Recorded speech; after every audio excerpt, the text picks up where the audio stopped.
ጤና ይስጥልኝ አድማጮቻችን ተመልሰናል እንግዲህ ከሙዚቃ ግብዣዎቻችን በኋላ ትላንት ተገናኝተን ነበር የዛሬውን ፕሮግራም ትላንትና በጥቂቱ ልናስተዋውቃችሁ ሞክረን ነበር ዛሬ ግን በሰፊው እናስተዋውቃችኋለን አሁን የ1953ቱን የታሳስ ግርግር እየተባለ የሚጠራውን ያልተሳካውን የመፈንቅለ መንግስት ሙከራ ስንተኛ ዓመቱ ነው 56ኛ ዓመቱን ምክንያት በማድረግ ልዩ መሰናዶ እያቀረብን ቆይተናል በቀዳሚው ዛሬ በሶስተኛው ክፍል የመጨረሻው ዝግጅታችን እናጠናቀቃለን አዎ ትክክል ነው በዚህ መሰረት እንግዲህ በመጀመሪያው ሳምንት ምን ነበር ያስከድ ነው በመጀመሪያው ሳምንት እንግዲህ ታህሳስ 4 ነው መፈንቅለ መንግስቱ የተጀመረውና እኛ ፕሮግራሙን በጀመርንበት ታህሳስ 6 ቀን ይመስለኛል የዛን ቀን ስንጀምር ታህሳስ 4 ምን ተካሄደ 5 6 7 ያን በየቀኖቹ ይሄድን አዋጆችንም እንደዚሁ ያሰማን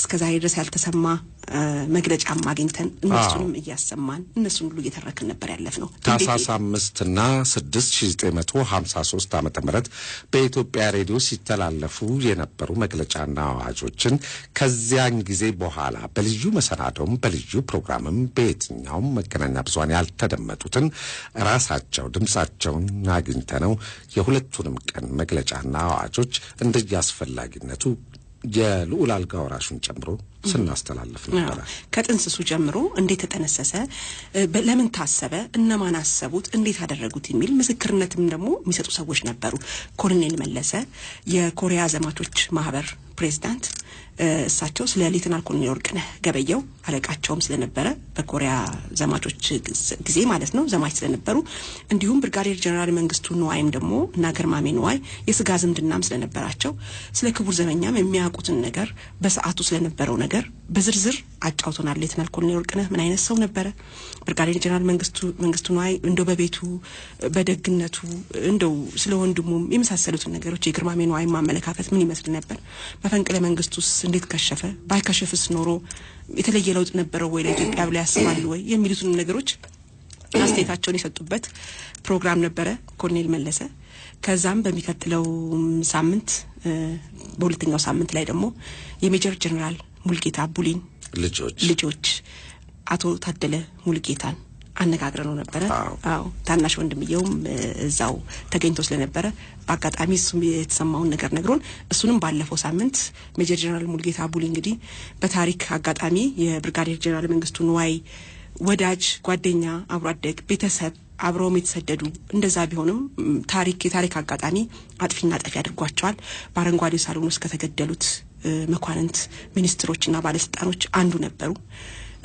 በመፈንቅለ መንግስት ሙከራው በብርጋዴር ጀነራል መንግስቱ ንዋይ በተደረገው መፈንቅለ መንግስት ሙከራ ማለት ነውና ያንን በተመለከተም አቶ ታደለ በዛ ጊዜ 6 ዓመታቸው ነበር የ6 ዓመት ህፃን ነበሩ ግን የሚያስታውስን ሁኔታ ከመፈንቅለ መንግስቱስ በኋላ የተለወጠ ነገርስ ምን ነበር ህይወት እንዴት ቀጠለም ብለን አነጋግረናቸው ነበር እሳቸው ምስክርነታቸውን ሰጥተዋል ከተለያዩ መጽሐፍትም ዋቢ አድርገን እየተጠቀስን ታሪኮችን እየመዘዝን የሚፋለሱ ነገሮችንም እያነሳን አቀርበን ነበር አዎ ክብራትና ክብራን አድማጮቻችን በዛሬው የማጠቃለያ መሰናዷችን ደግሞ የተለያዩ ቃለ መጠይቆችን አሰናድተንላችኋል የ1953ቱን የታህሳስ 5 6 7 8 ሁኔታዎችን እንዴት ያስታውሳሉ ባለቤቱ በወቅቱ የመከላከያ ሚኒስትር የነበሩት ክቡር ራስ አበባ አረጋይ ከቤታቸው እንዴት ወጡ ወደ አረንጓዴው ሳሎን ሄደውስ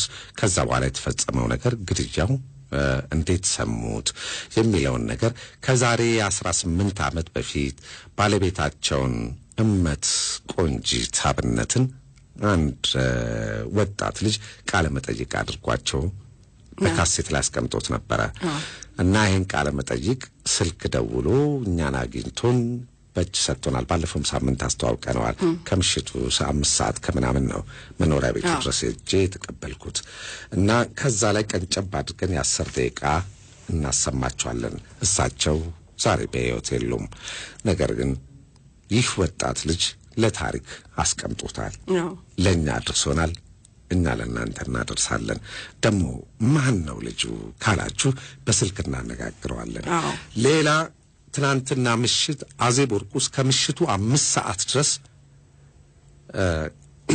እንዲያውም ቃለ መጠይቁን አድርጋ ስትመለስ መንገዱ ሁሉ ጠፍቷት የአዲስ አበባ መንገድ በየት በኩል ነው ጎበዝ እያለች ሰዎች ከፊት መኪና እየነዱ ነው ቤቷ አዲስ አበባ ድረስ ያስገቧት እና በእውነት ከአዲስ አበባ ውጪ በሚባል ሁኔታ ሄዳ ከምሽቱ 5 ሰዓት ነው መኖሪያ ቤቷ የገባቸው እና ቃለ መጠይቅ ላይ ነበረች።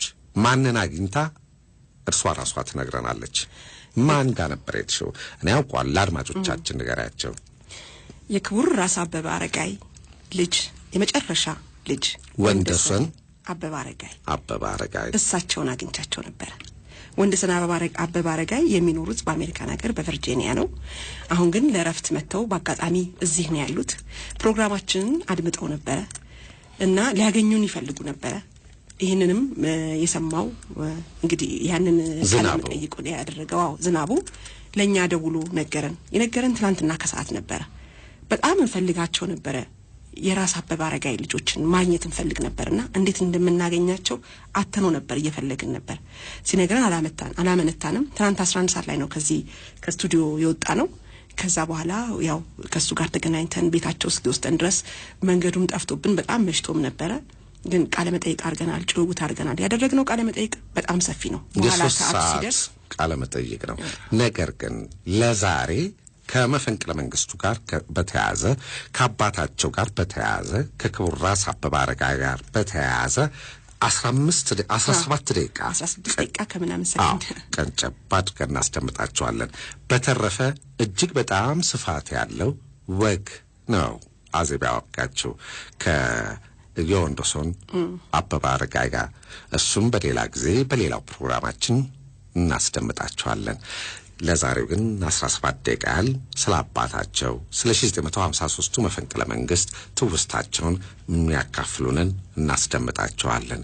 በተረፈ ባለፈው ሳምንት ያስተዋወቅነው የብርጋዴር ጀነራል መንግስቱ ነዋይ ታናሽ ወንድም ከእርሳቸው ጋር ያደረግነው ቃለ ምልልስ አለ። እሱንም ታደምጡታላችሁ። ስነ ህይወት ነዋይ ደስ የሚል ቃለ ምልልስ ነው። ደስ የሚል ቆይታ አብራን እናደርጋለን። እንግዲህ በሁለቱም ወገን ነው ያለነውና ከሁለቱም ወገን እንደው ያጣቀሳችሁ እንድትሰሙና ታሪክን በደንብ እንዲጨበጥ እንዴት ተካሄደ ታሪክ ብዙ ጊዜ እንግዲህ በዚህኛው ወገን በዛኛው ወገን ይነገራልና በሁለቱም ወገን እንግዲህ የሚመሳሰለውን ትክክለኛው ነገር እንድንይዝ ነው። አዜብ ቅድም ስትናገር በጣም ወዳጃሞች ነበሩ ሁለቱም፣ ሜጀር ጀነራል ሙልጌታ ቡሊና ብርጋዴር ጀነራል መንግስቱ ነዋይ ብላለች። ሁሉም በዛን ሰዓት የነበሩት መኳንንቱም ሚኒስትሮቹም ጀነራሎቹም በጣም የቅርብ ጓደኛሞች፣ አብረው የሚጫወቱ በቤተሰብ ዘንድም የሚቀላቀሉ ክርስትና የሚነሳሱ አበልጅነት የሚፈጥሩ እንዲህ አይነት ወዳጃሞች ነበሩ። ያው ዞሮ የኛው ታሪክ ነው፣ የኢትዮጵያውያን ታሪክ ነው። ዛሬም እንደ 1969 70 68 እንደነበሩት ሁኔታዎች ነው ያንንም የምናየው። የገደልንም እኛ፣ የሞትንም እኛ፣ ያለንም እኛ። አብረን እንቆያለን። አዜብ ባለፈው ቅዳሜም አንስተን ነበር ስለ ሻምበል አፈወርቅ ዮሐንስ። ዛሬ የምንጠቀምባቸውን ባለፉት 2 ሳምንታት የተጠቀምንባቸውን የታህሳስ 5 እና 6 1953 የኢትዮጵያ ሬዲዮ መግለጫና የመፈንቅለ መንግስቱ አዋጆች በሙሉ እርሳቸው ራሳቸው በሰነድ የያዙትን ነው ያስቀመጡትን ነው ልጃቸው ዮሐንስ አፈወርቅ አምጥቶ የሰጠንና ለአድማጮች ያደረስነው። እርሳቸው ራሳቸው የመፈንቅለ መንግስቱ ተሳታፊ ስለነበሩ እስር ቤት ለ3 ዓመታት በእስር ቆይተዋል። ስቃይ ያዘለው ቀን በሚል ርዕስ ታህሳስ 17 ቀን 1953 ዓመተ ምህረት ከጻፉት ግጥም ላይ የተወሰነችዋን ቀንጨብ እናድርጋለን። ከመፈንቅለ መንግስቱ ጋር በተያያዘ እስር ቤት ገብተው የከተቡት ነው። ስቃይ ያዘለው ቀን ብለውታል። ቅስሙ ተሰበረ የልባችን ተስፋ፣ ጎጆአችን ተሰካ ንብረታችን ጠፋ፣ አእምሮአችን ዛለ በሐሳብ ተንገላታ፣ ያሳለፍነው ሕይወት ሆነብን ትዝታ። እንዲህ ነበሩ እኮ ማለት ተጀመረ፣ ሙያችን ተረሳ እንደ ዘበት ቀረ። ስቃይ ያዘለው ቀን እንዲህ አንገላታን፣ እድል ትግል ገጥሞን ጠለፈና ረታን።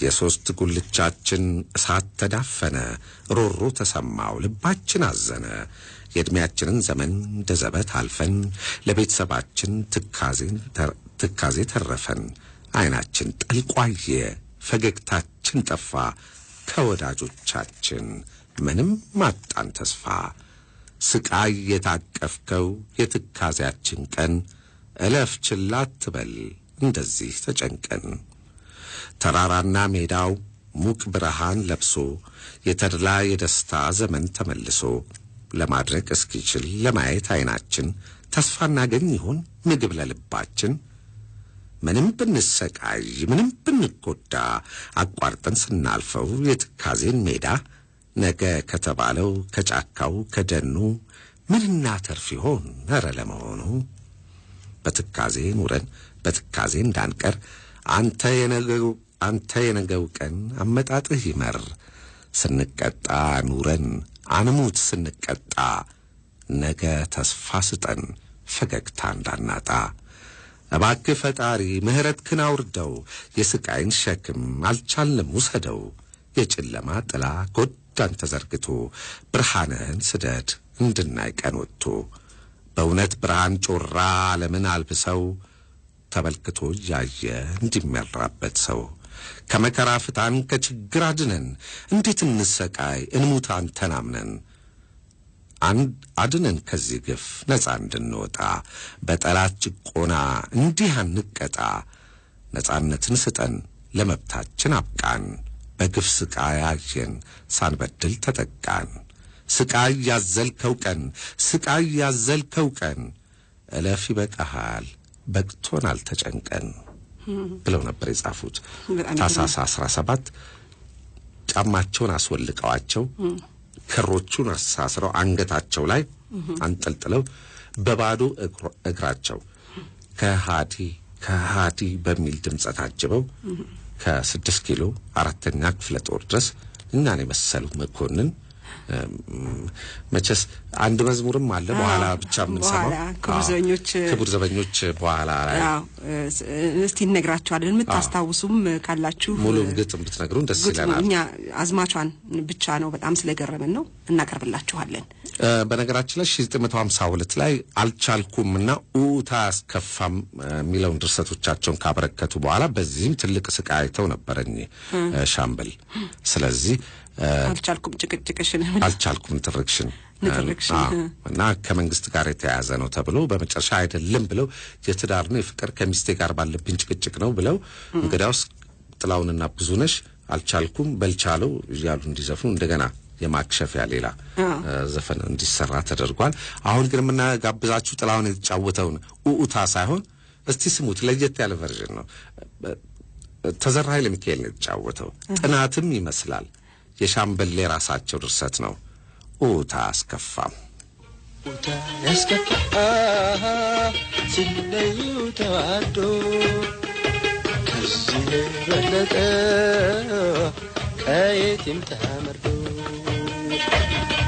ኡታ ያስከፋ ሲለዩ ተዋዶ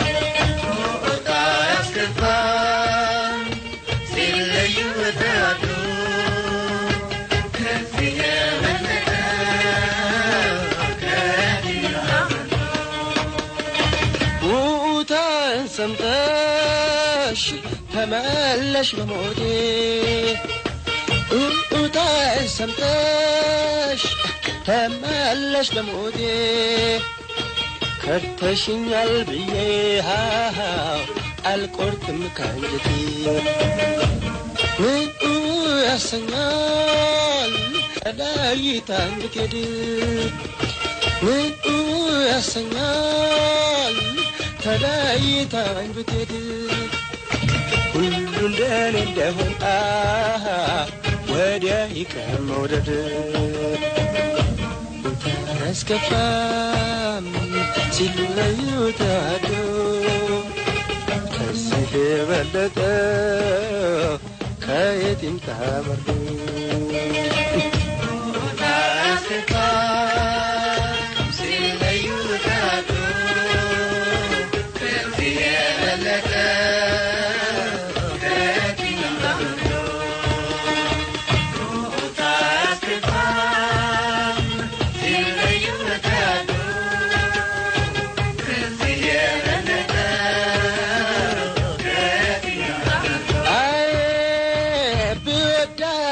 እንጂ ሐዘኔ ጎዳኝ ብወዳት ነው እንጂ ሐዘኔ ጎዳኝ መችኡል ነበር ጠልቻት ብትከዳኝ ሁልጊዜ የሰፈርኩ እንባዬን በንስራ ሁልጊዜ የሰፈርኩ እንባዬን በንስራ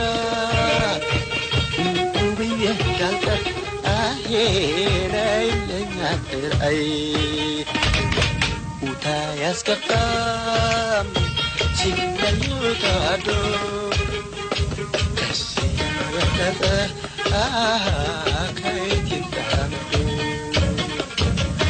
ውታ ያስከፋም ሲለዩ ተዋዶ ከዚህ የበለጠ ከየት ይምጣምዱ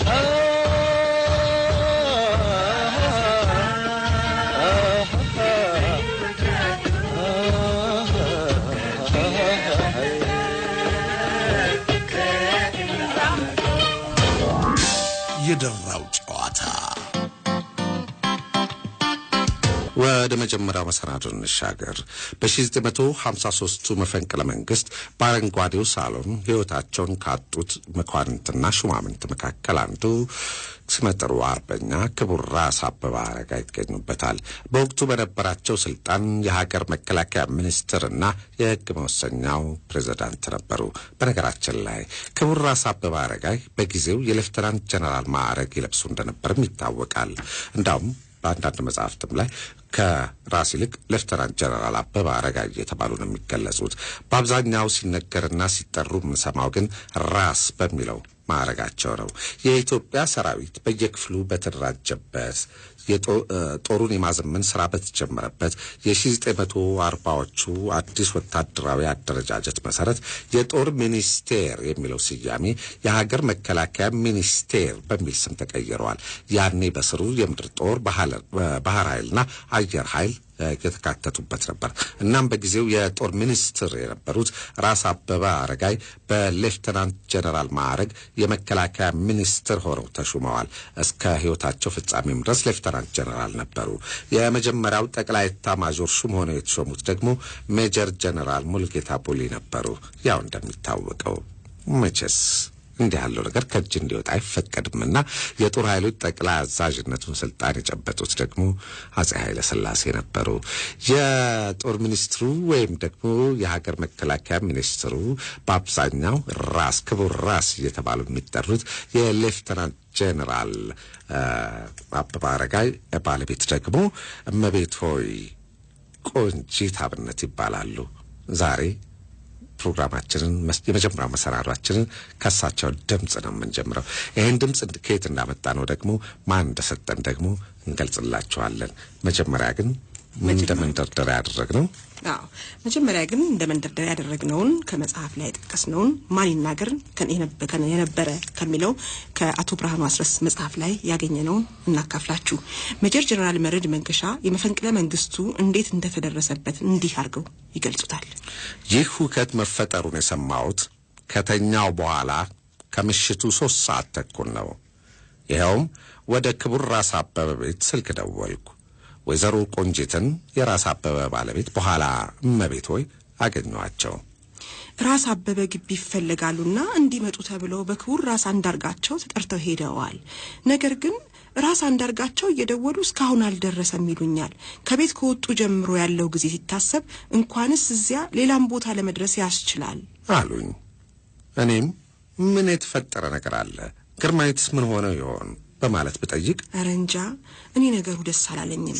በበኩልህ የምትሰማው ነገር ከተገኘ ደውልልኝ፣ በእኔ በኩል ከተገኘ እደውልልሃለሁ አሉና ስልኩን ዘጉት። እንግዲህ ይህ የወይዘሪት ቆንጂት ንግግር ቃና ነው ጀነራል መርዕድን አነቃና ጥርጣሬ ውስጥ የከተታቸው። ከዚያም ጀነራል መርዕድ ሲቀጥሉ የተገለጠ ነገር ባለማግኘቴ ነገሩ ትንሽ ግር አለኝ። የሆነ ሆኖ ወደ ሌላ ቦታ በመደወል ነገሩን ማጣራት ያለብኝ ሆኖ አገኘሁት። በዚህም መሰረት ወደ ጀነራል መንግስቱ ቤት ደወልኩ። ያገኘሁትም መልስ የሉም የሚል ነበር። ወየት ሄደዋል ብዬ ብጠይቅም አናውቅም የሚል መልስ ተሰጠኝ። ከዚህ ቀጥሎ ደግሞ ወደ ጀነራል ከበደ ቤት ደወልኩና ለጊዜው የለም አሉኝ። ወዲያውም ወደ ጀነራል ኢሳያስ ዘንድ ደወልኩና አገኘሁት። እርሱም የሰማው ነገር እንደሌለ ነገረኝ። ጉዳዩ በጣም ግር አለኝ። ምን ይሆን እያልኩ ሳወጣና ሳወርድ በግርማዊት ላይ ሳይሆን በመንግስት ላይ አንድ ነገር እንደተደረገ ተሰማኝ። ከዚህ በኋላ ያስከተለው ሁኔታ ጀነራል መርድ እንደሚከተል ይዘረዝራሉ። ከዚህ በኋላ ወደ 6 ሰዓት ከ10 ደቂቃ ገደማ ይመስለኛል ወደ ጀነራል ጽጌ ዲቡ ዘንድ ብደውል የለም አሉኝ። እንደገና ወደ ጀነራል መንግስቱ ቤት ብደውል የሚገኘው ጀነራል ጽጌ ዲቡ ቤት ነው የሚል መልስ አገኘው። አሃ ነገር ግን በዚህ መሃል ሁለቱ ጀነራሎች በጥብቅ ፈልገው ይኖሩ ሊያገኙኝ ሳይችሉ ቀርተዋል። ይኸውም ስልክ እየተያዘባቸው ኖሯል። እስከ ተባለው ጊዜ ድረስ ባደረኩት መጠያየቅ ምንም የተጨበጠ ነገር ስላላገኘው እንደገና ወደ ወይዘሮ ቆንጂት አብነት ዘንድ ስልክ ደወልኩ። ወዲያው እስካሁን የሰሙት ነገር የለም ወይ በማለት ብጠይቃቸው ልዕልት ተናኘ ወርቅ ይፈልጉ ነበርና እስቲ ደውል የሚል መልስ ሰጡኝ። ከዚያም ፈጥኜ ወደ ግርማዊት እቴጌ ቪላ ስልክ ደወልኩና ልዕልት ተናኘ ወርቅን አገኘኋቸው። ልዕልትም ምንድነው ነገሩ? የሆነውን ሁሉ አልሰማህም እንዴ በማለት ጠየቁኝ። አረ የለም እመቤቴ የለም የሚል መልስ ስላስከተልኩ እነ መንግስቱ አልጋ ወራሽንም ራስ አበበንም ራስ እንዳርጋቸውንም አቶ መኮንን ሀብተ ወልድንም የጦር ሰራዊት ስላመጸ በጉዳዩ እንመካከርበት እያሉ ወስደው አስራዋቸዋልና ልታደርግ የምትችለው ነገር እንዳለ መሞከር ነው አሉኝ። ይህን የልዕልትነታቸውን ቃል እንደሰማው በጦር ሰራዊት በኩል አንዳች ነገር እንደሌለ አውቅ ነበርና የክብር ዘበኞች አምፀው አድማ እንዳደረጉ ገመትኩ። በዚህ መልኩ የወይዘሮ ቆንጂት ንግግር ጀነራል መርድን አነቃቸው። ለዚህ ነው ኒውስዊክና ታይም መጽሔት እንደ አውሮፓውያን አቆጣጠር ታህሳስ 26 ቀን 1960 ዓመተ ምህረት ባወጡት ጽሑፍ የራስ አበበን ባለቤት ኤውመንስ ክራይ ሴቭድ ዘ ክራውን በማለት ያደነቋቸው ብሎ ይገልጹታል። እመቤት ሆይ ቆንጂት አብነት የክቡር ራስ አበበ አረጋይ ባለቤት ሁኔታውን እንዲህ እንደገለጹት ጀነራል ሜጀር ጀነራል መርድ መንገሻ ያሉትን የሰጡትን በወቅቱ የምስክርነት ቃል ነው ያነበብነው። እርሳቸው ራሳቸው በድምጻቸው ብንሰማቸው አንድ ዕለት ይህን ፕሮግራም አቅርበን ከስቱዲዮ ከወጣን በኋላ አንድ ስልክ ተደወለልኝ። ስልኩ ስም የለውም። ሃሎ ደረጀ? አዎ ደረጀ ነኝ። ዝናቡ እባላለሁ። ዝናቡ ከበደ። እሺ አሁን የጀመራችሁትን የታሳሱን የ1953ቱን መፈንቅለ መንግስት ትረካ እየሰራችሁ ፕሮግራም መሰናዶውን እያዳመጥኩት ነበር። አንድ ግብዓት አንድ የሚጠቅማችሁ ነገር ላቀብላችሁ ነው በማለት ገለጸልኝ። ምንድን ነው የምታቀብለን አልኩ።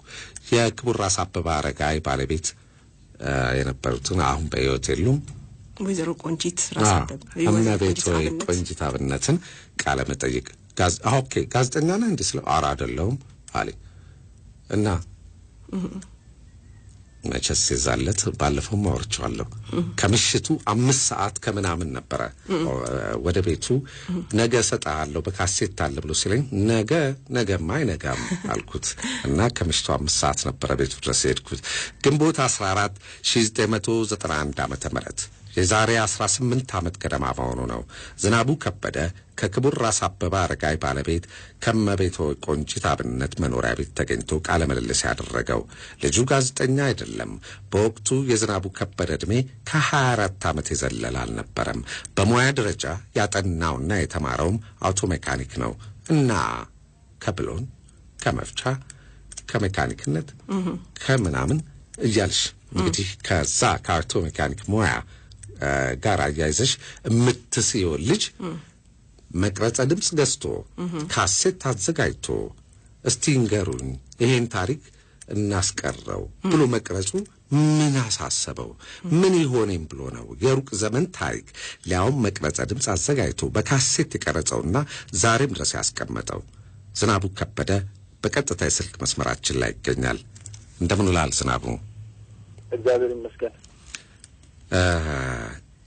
ለአድማጮቻችን ንገራቸው። አሁን በምን ሙያ ላይ ነው ያለው? ጋዜጠኛ አይደለም፣ የስነ ጽሁፍ ባለሙያ አይደለም፣ አውቶ ሜካኒክን ያጠናው በልዩ ከዛም በኋላ አዲስ አበባ ዩኒቨርሲቲ ማርኬቲንግ ማኔጅመንት ማርኬቲንግ ማኔጅመንት ከመነሻው ከልጅነት ጀምሮ አያታችን ማለት የራስ አበበ ባለቤት የወይዘሮ ቆንጂት የቅርብ ዝምድና የአንድ አያት ልጆች ናት እና በዚህ በንጉሳውያን ቤተሰብ ውስጥ ያለውን የዘር ሐረግ እና እያንዳንዳቸው ድርሻቸውን ጀግንነታቸውንም ትነግረን ነበረ። አሁን በሕይወት የለችም። 89 ዓመተ ምህረት ነው ያረፈችው። የእናንተ አያት አራተኛ ልጅ ነው ለቤቱ እና ትልቁ ወንድሜ ነው ይጽፍ የነበረው እና በዛ እንትን መነሻነት የዝምድና እንትን እየቆጠን ታስጠናን ስለነበር በመሀል 83 ዓመተ ምህረት ላይ ወይዘሮ በጣም የንጉሱ የቅርብ የስቴል ልጅ ነው ልጅ አሰግድ የሚባሉ የአያቴ የአንድ አያት እንትን ናቸው።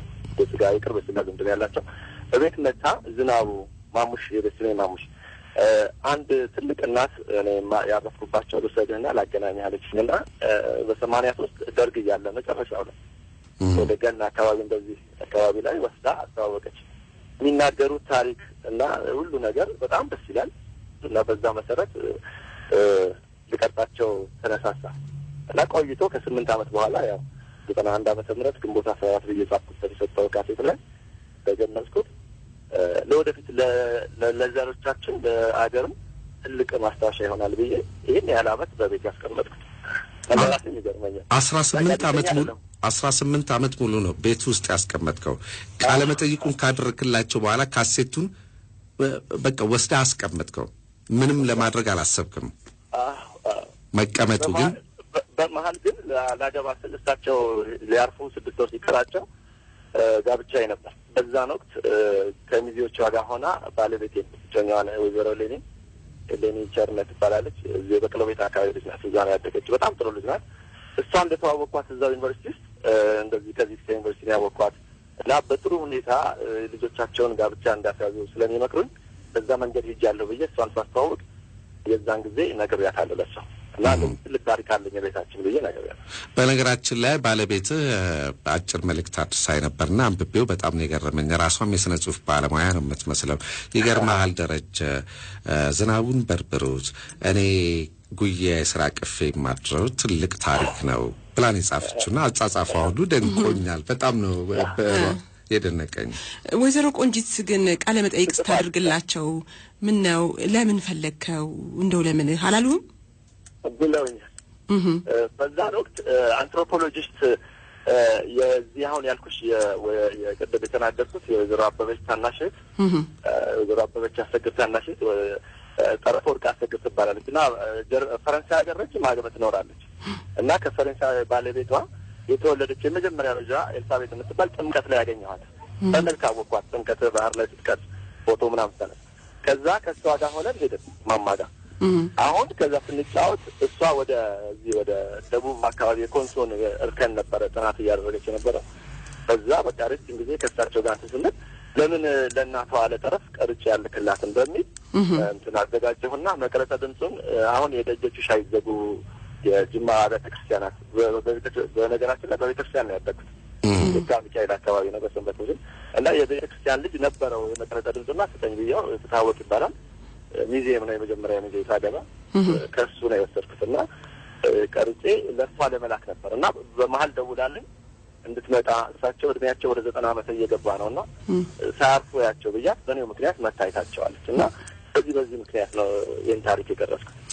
ይህን ታሪክ በ3 ሙሉ ካሴት ነው ዝናቡ የቀረጸው። ለእኛም የሰጠን ስለ ጦርነቱ አውርተዋል። ስለ ሌሎች ጉዳዮችም አንስቷል ዝናቡ።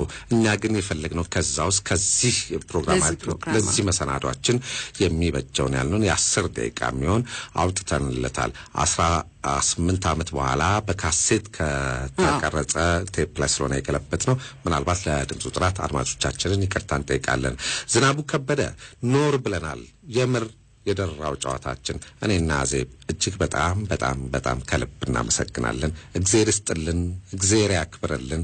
እንዲህ ያለው ነገር ደግሞ ይቀጥልብህ። አዎ ለሌሎችም ይልመድ። አዎ እሺ እግዚአብሔር ይስጥልን። መብርሃን ትባርካችሁ። አሜን።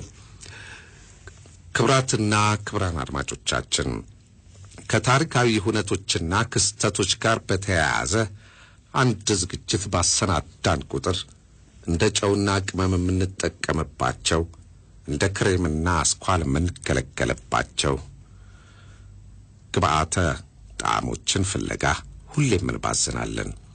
ሰዎች ወደኛ ይመጣሉ፣ እኛም ወደ እነርሱ እንሄዳለን። ብዙዎች በደስታና በፍቃደኝነት ይለግሱናል። ደግሞ አንዳንዶች ዋጋ ተምነው ፈረንካ ይደራደሩናል። ብዙዎች ግን በነጻ ይሰጡናል። ዝናቡ ከበደን ጨምሮ የግንቦት 8981 መፈንቅለ መንግስት፣ የግንቦት 13 1983 የቀድሞ ፕሬዝዳንት ኮሎኔል መንግስቱ ከሀገር መውጣት፣ የግንቦት 27 የበቅሎ ቤት ፍንዳታ፣ የሸዋሉል መንግስቱ የጥበብ ሰውነት፣ የኩባ ልጆች ትውስታ፣ ከብዙ በጥቂቱ እነዚህን መጥቀስ ይቻላል።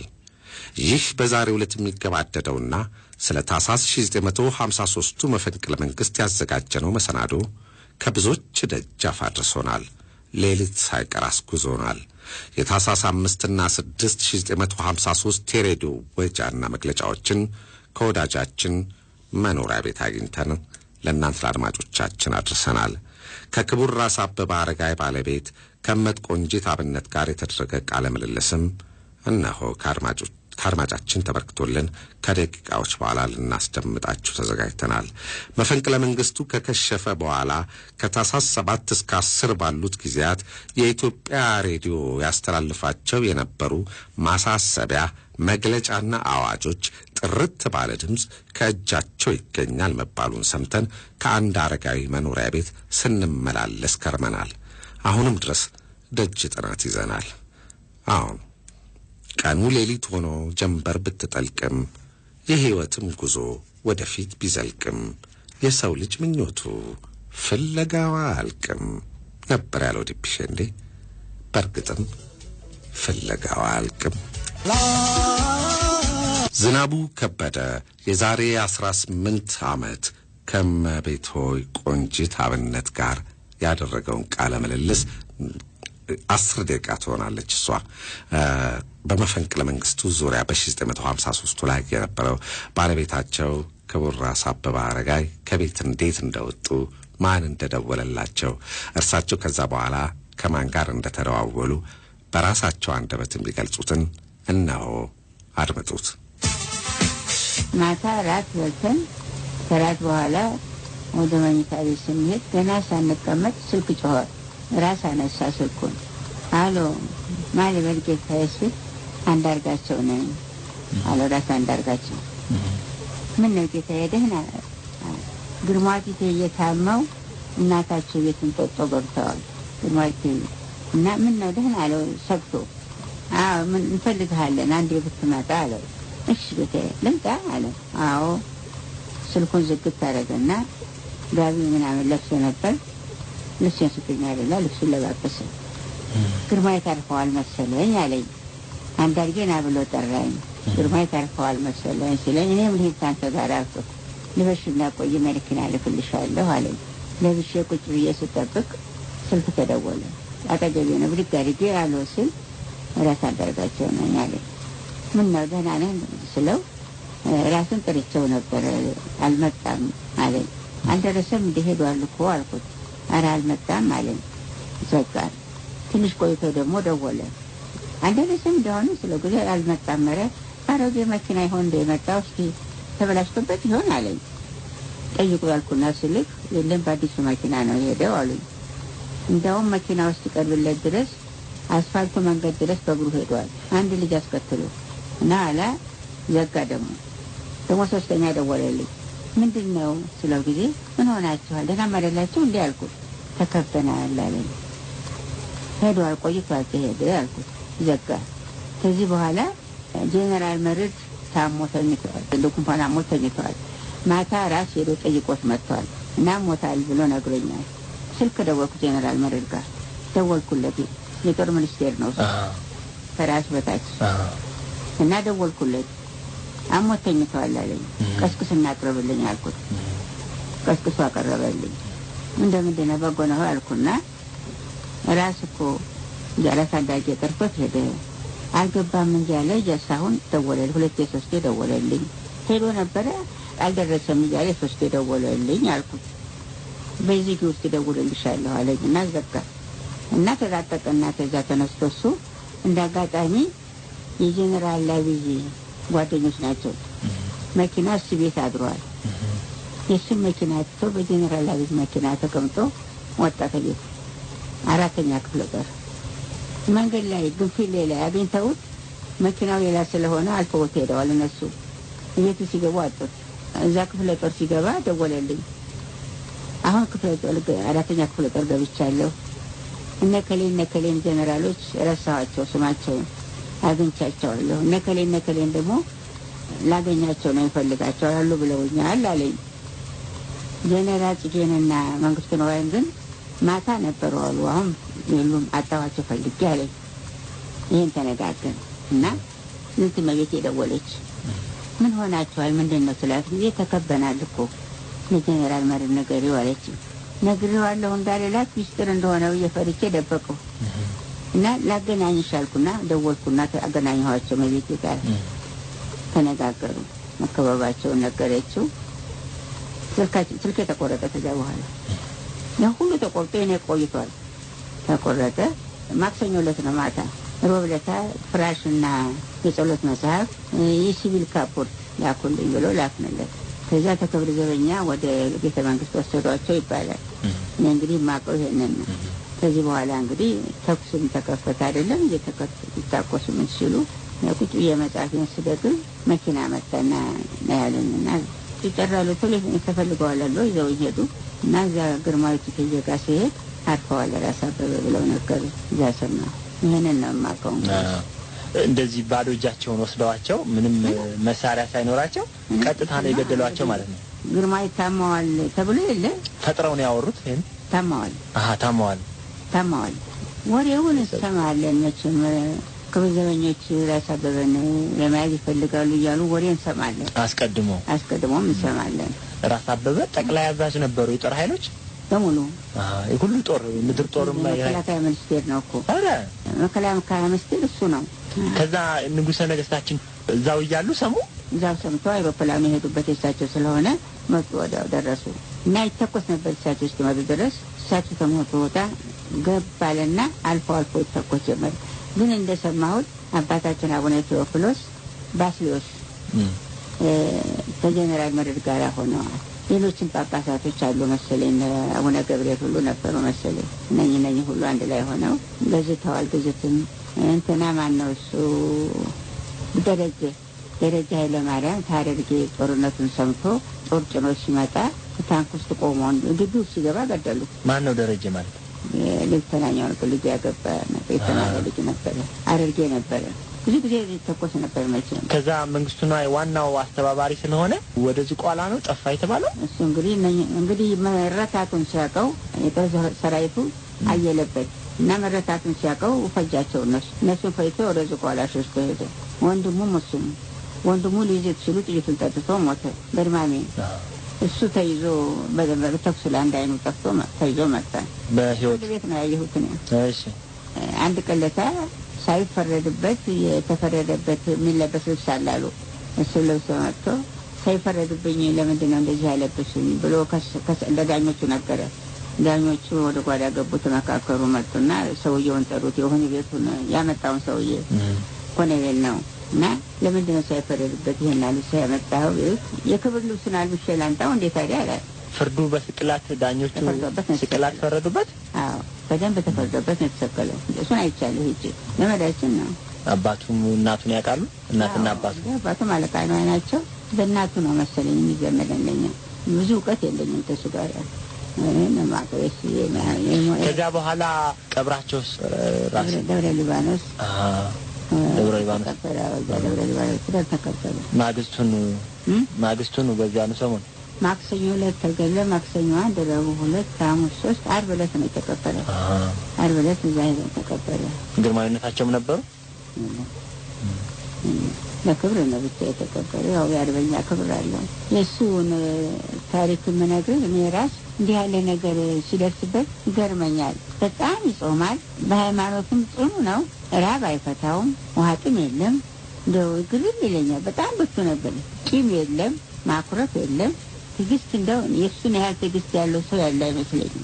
ማንም ሰውን በዛ በአርበኝነት ሳለ ከአንዱ አርበኞች ዘንድ ይመጣና ሱዳ ሲገባ በደንብ ይቀበለዋል። ተቁሎ ይሰጠዋል፣ ካባውን ይሰጠዋል፣ ሽጉጡን ይሰጠዋል። ሰው እንዲበዛለት እና ከርቶት ይሄዳል። ከርቶት ይሄድና እዛ ደግሞ ሄደበት አልሆን ሲለው ተመልሶ ይመጣል።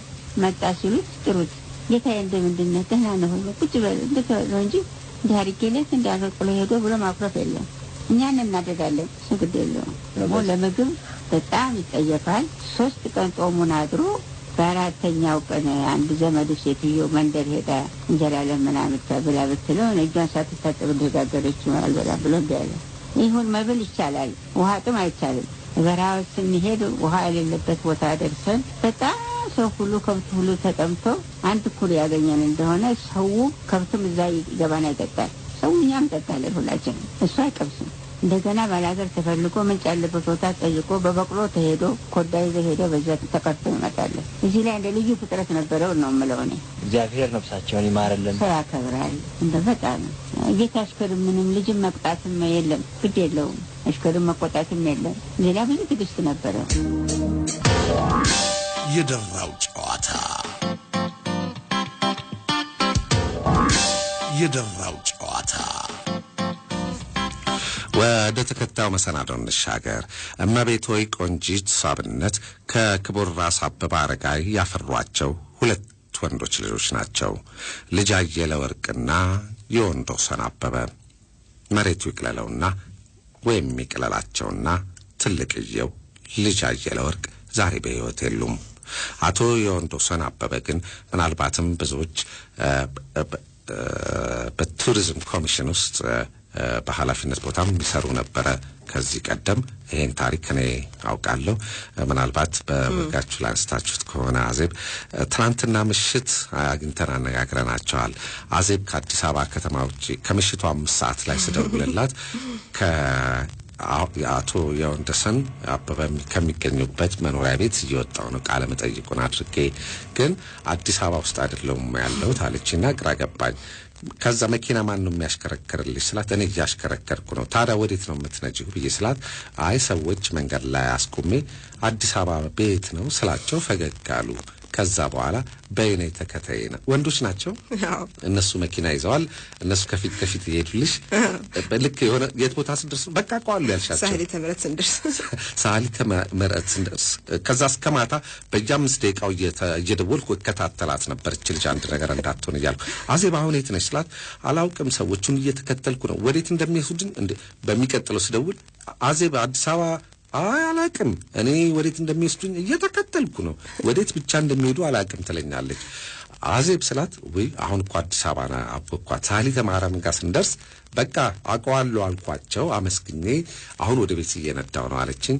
በመጨረሻም ደወልኩ፣ ቤት መግባቷን አረጋገጥኩ።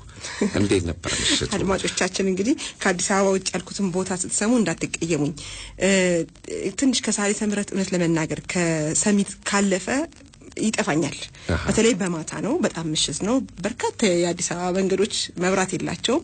አዳዲስ መንገዶች ተሰርተዋል፣ አዳዲስ ህንጻዎች ተሰርተዋል እና ግራ ያጋባኛል።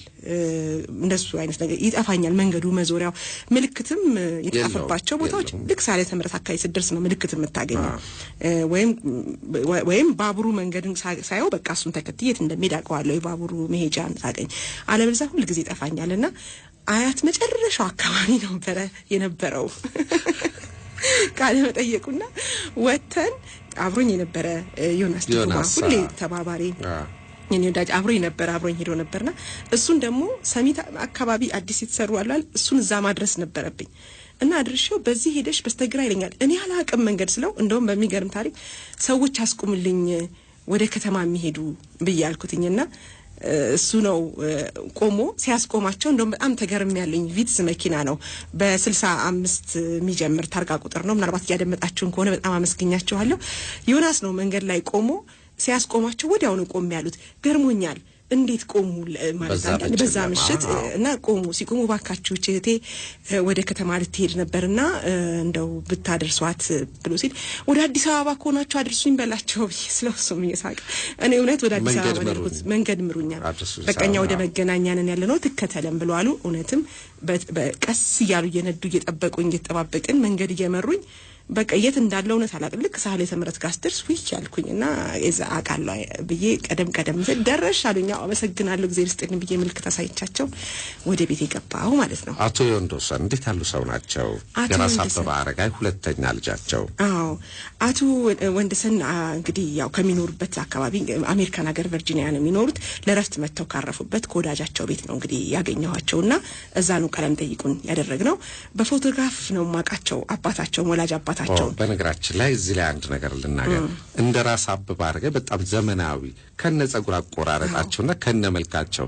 ቄንጠኛ ናቸው ፎቶግራፋቸውን ስመለከተ የማረግ ልብስ ለብሰው ያለበትን ሳይሆን ይሆናል አንድ ጸጉራቸው ብዙ ፎቶግራፎች ላይ ይወጣል አሁን በዘመኑ ላይ ፋሽን የሆነ አይነት ጸጉር እና በፎቶግራፍ ማቃቸው ወላጅ አባታቸውን ቁርጥ ይመስላሉ አልኩ ገና ሳያቸው ፊታቸውን ራስ አበበን ይመስላሉ አልኩ በፎቶ ነው እንግዲህ ማቃቸው ዘለግ ያለ ቁመና አላቸው እጅግ ትሁትና ሰው አክባሪ ጌታዬ እንዳባታቸው እሱ እንደውም ቅድም ወይዘሮ ቆንጂት አብነት ሲናገሩት ገረመኝ ምን ብለው ነበር እዚህኛው ቃለም ጠይቅ ላይ ላስገባ ነው የሚያው ስለ በፈንቅለ መንግስቱ ስለሆነ ቦታ ስላለ ስለጠበበን ምን አልኳቸው እንደው ከሳቸው የወረሱት ባህሪ የሚባል ስለ ያካባቱት የወረሱት ባህሪ ምን አለ ስላቸው ጌታዬ ማለት አባቴ የቤት ሰራተኛ የሚሆን እንደውም መንገድ ላይ እጅ የሚነሳውን የሚሆን ምንም ነገር ጌታዬ ብሎ ሳይል አያዝምም ሰላም ማይል ጌታዬ እንደምን አድርግ ጌታዬ ይሄን አድርግልኝ ባክህ ነው የሚለውና እኔም ከአባቴ ወርሼ ጌታዬ ብዬ ነው ብለው ነበርና አቶ ወንደሰን አበበ አረጋይ እንግዲህ በቅድሚያ እንግዲህ እንደነገርናችሁ ያለፉትን ሁለት ቅዳሜዎች ጀምረን ዛሬ የምናጠናቀቀው የታሳስ ግርግርን አስመልክተን የዛሬ 56 ዓመት በተካሄደ የመፈንቅለ መንግስት ሙከራ ህይወታቸውን ያጣቱን ወላጅ አባታቸውን ራስ አበበ አረጋይን በጊዜው የነበረውን የሚያስታውሱ ታሪክ ላይ ነበር ያወጋነው አያይዘን ግን መቼም ስለ ክቡር ራስ አበበ አረጋይ የመከላከያ ሚኒስትራችን የአርበኝነት ዘመን የውጭ ሀገር ጉዞ ስለ አቶ ወንደሰን ታላቅ ወንድምም አቶ አየለ ወርቅ አበበ ገጠመኞች እዚህም ሀገር አሁንም አዲስ አበባ ውስጥ የሚኖር ታላቅታቸው ወይዘሮ ሶስና አበበ የሚባል ታላቅ እህትም አላቸው ስለሳቸውም መቤት አይደለም ውጪ ተወለዱ መቤት ወይዘሮ ቆንጂት አብነት የወለዷቸው ሁለት ልጆች ናቸው አቶ አየለ ወርቅንና ወንደሰን የወለዷቸው አቶ አየለ ወርቅ እንደውም ወደፊት እናስገባዋለን በረሃ ላይ በ1929 ዓመተ ምህረት ትግል ላይ ያሉ በፋሺስት ዘመን እንግዲህ ተማርከው ሁሉ ነው እንግዲህ እዛ ነው የወለዷቸው ከወለዷቸው በኋላ ራስ ሆነው እንደውም ተማርከዋል ስለሱ ታሪክም አንስተናል አውርተናል ሌላ ቀን እናቀርባለን እና ስለሳቸው ታላቅ ወንድም ስለ አቶ አየለ ወርቅ አበበ ገጠመኞች በአብዮት ፍንዳታ ጊዜ በቤተሰባቸው ላይ ስለደረሰው ሶስተኛዋ ልጅ ታዲያ ሶስና አራት ናቸው አቶ የራስ አበበ አረጋይ ልጆች አራት ናቸው የመጀመሪያው እንደውም እዚህ ቃለም ጠይቅ ላይ ተሰማለ ደጃዝማች ናቸው እኮ ከሌላ የወለዷቸው ተወለዱ አሉ ለሱን የጠየቁሽ እና እሳቸው በህይወት የሉም ደጃዝማችን በህይወት የሉም አቶ አየለ ወርቅም አሁን ባለፈው የዛሬ 2 ዓመት ነው እንግዲህ ያረፉት አቶ አየለ ወርቅና አቶ ዮንዶሰን እመቤት ወይ ቆንጂት የተወለዱ ናቸው ሌሎቹ ሁለት ደግሞ ከሌላ እናት የተወለዱ ናቸው ስለ ራስ አበበ አረጋይ ልጆች ስለምናወራ ነው አራት ልጆች አሏቸው ለማለት ነውና ታላቀታቸውም እዚህ አዲስ አበባ ውስጥ ወይዘሮ ሶስና አበበ እንደሚኖሩ ነግረውኛል ስለሳቸውም በሌላ ጊዜ እናወራለን በእነዚህ ጉዳዮች ላይ እንደው ብንሰራ ግባት ይሆናል በሚል አዋይተናቸዋል ወደፊት እንሰራባቸው ማለት ነው ለዛሬው ግን የ1953 የመፈንቅለ መንግስት ሙከራ በራስ አበበ አረጋይ ልጅ ባቶ ወንደሰን ትውስታ በመናባችን እንቃኘው የደራው ጨዋታ የደራው ጨዋታ ጤና ይስጥልኝ ጤና ይስጥልኝ እባክዎት ለደራው ጨዋታ አድማጮች ራስዎትን አስተዋውቁልኝ ወንደሰን አበበ እባላለሁ የራስ አበበ አራተኛ የመጨረሻ ልጅ ነኝ ራስ አበበ አረጋይ ነኝ አባ ገስጽ አገር ወዳድ ጀግና አርበኛ በተለይ ፋሺስት ጣሊያን ኢትዮጵያን በወረረበት ጊዜ ኢትዮጵያ በቀኝ አገዛዝ እጅ እንዳትወድቅ የታገሉ የተጋደሉ እያልን ባደረጉት ውለታ በጀግንነታቸው እናነሳቸዋለን እርስዎ እንደ አባትነት እንዴት ይገልጿቸዋል አባቴ ያረፈው እኔ 12 ዓመት ልጅ ሆኜ ነው 12ቱን ዓመታት በቤት ውስጥ ብዙውን ጊዜ ማታ ነበር ማገኘው ከትምህርት ቤት ተመልሼ የመተኛ ጊዜ ሲደርስ እሱ ከስራ ተመልሶ ሲመጣ ነው የማገኘው። አንዳንድ ጊዜም ስራ ሲያመሽ ሳላገኘው ማልፍበት ጊዜ አለ። በይበልጥ ጊዜ ያሳለፍኩበት ከመሞቱ 6 ወር ሲቀረው ለፋሲካ ወደ ኢየሩሳሌም ሲሄድ ይዞኝ ሄዶ ነበር። ከእናቴ ጋርና ከአባቴ ጋር ኢየሩሳሌም ሄድኩኝ። ከዛ ደግሞ በሰኔ ወር ለሕክምና ወደ አውሮፓ ሲሄድ አብሬው ሄጄ 3-4 ወር አብሬ ከረም። በይበልጥ ከአባቴ ጋር የአባትነት ጊዜ ያሳለፍኩባቸው ጊዜዎች እነሱ ናቸው።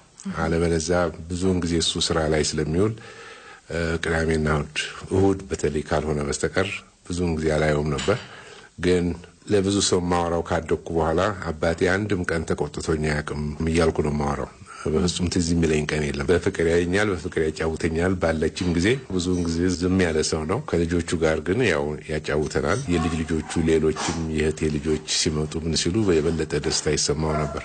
ራስ አበበ አረጋይን በፎቶ በምስል ነው የምናውቃቸው። እጅግ መልከ መልካም ነበሩ። ልክ እርስዎ መጀመሪያ ሳይወት ራስ አበበ አረጋይ በአካል ያየውን የመሰለኝ አፍሮ የለም እንጂ ጸጉሩ እየተመለጠ ሄዷል። ብዙ ሰው እንደሱ ይለኛል። አባት ግን ትመስላለህ ይሉኛል። ቁርጥ ዘርስትልኝ ዛሬ የተነሳንበት ጉዳይ የ1953ን ታህሳስ ግርግር መፈንቅለ መንግስቱን በተመለከተ ነው። በዛ ሰዓት የነበረውን ታሪክ ያስታውሱታል? በጣም አስታውሰዋለሁ። ምክንያቱም ከቤት ተጠርቶ የሄደለት ታህሳስ ማክሰኞ ማታ ታህሳስ 4 እኔ ተኝቻለሁ። ከራት በኋላ ስልክ ተደውሎ ግርማዊ እቴጌ ታመዋል ተብሎ ተጠራ ተብሎ ከቤት ሲወጣ አላየሁትም። እኔ ተኝቻለሁ፣ ልጅ ነበርኩ። ቤት ውስጥ እሱ ከሄደ በኋላና አንዳንድ ሁኔታዎች ከተፈጠሩ በኋላ ሁካታ፣ ጩኸት፣ ንግግር ምናምን ከመብዛቱ የተነሳ እኔም ነቃው እና ትዝ የሚለኝ ራስ አንዳርጌ ደውለው እቴጌ ታመዋልና ቶሎ ድረስ ተብሎ በችኮላ ወጣ።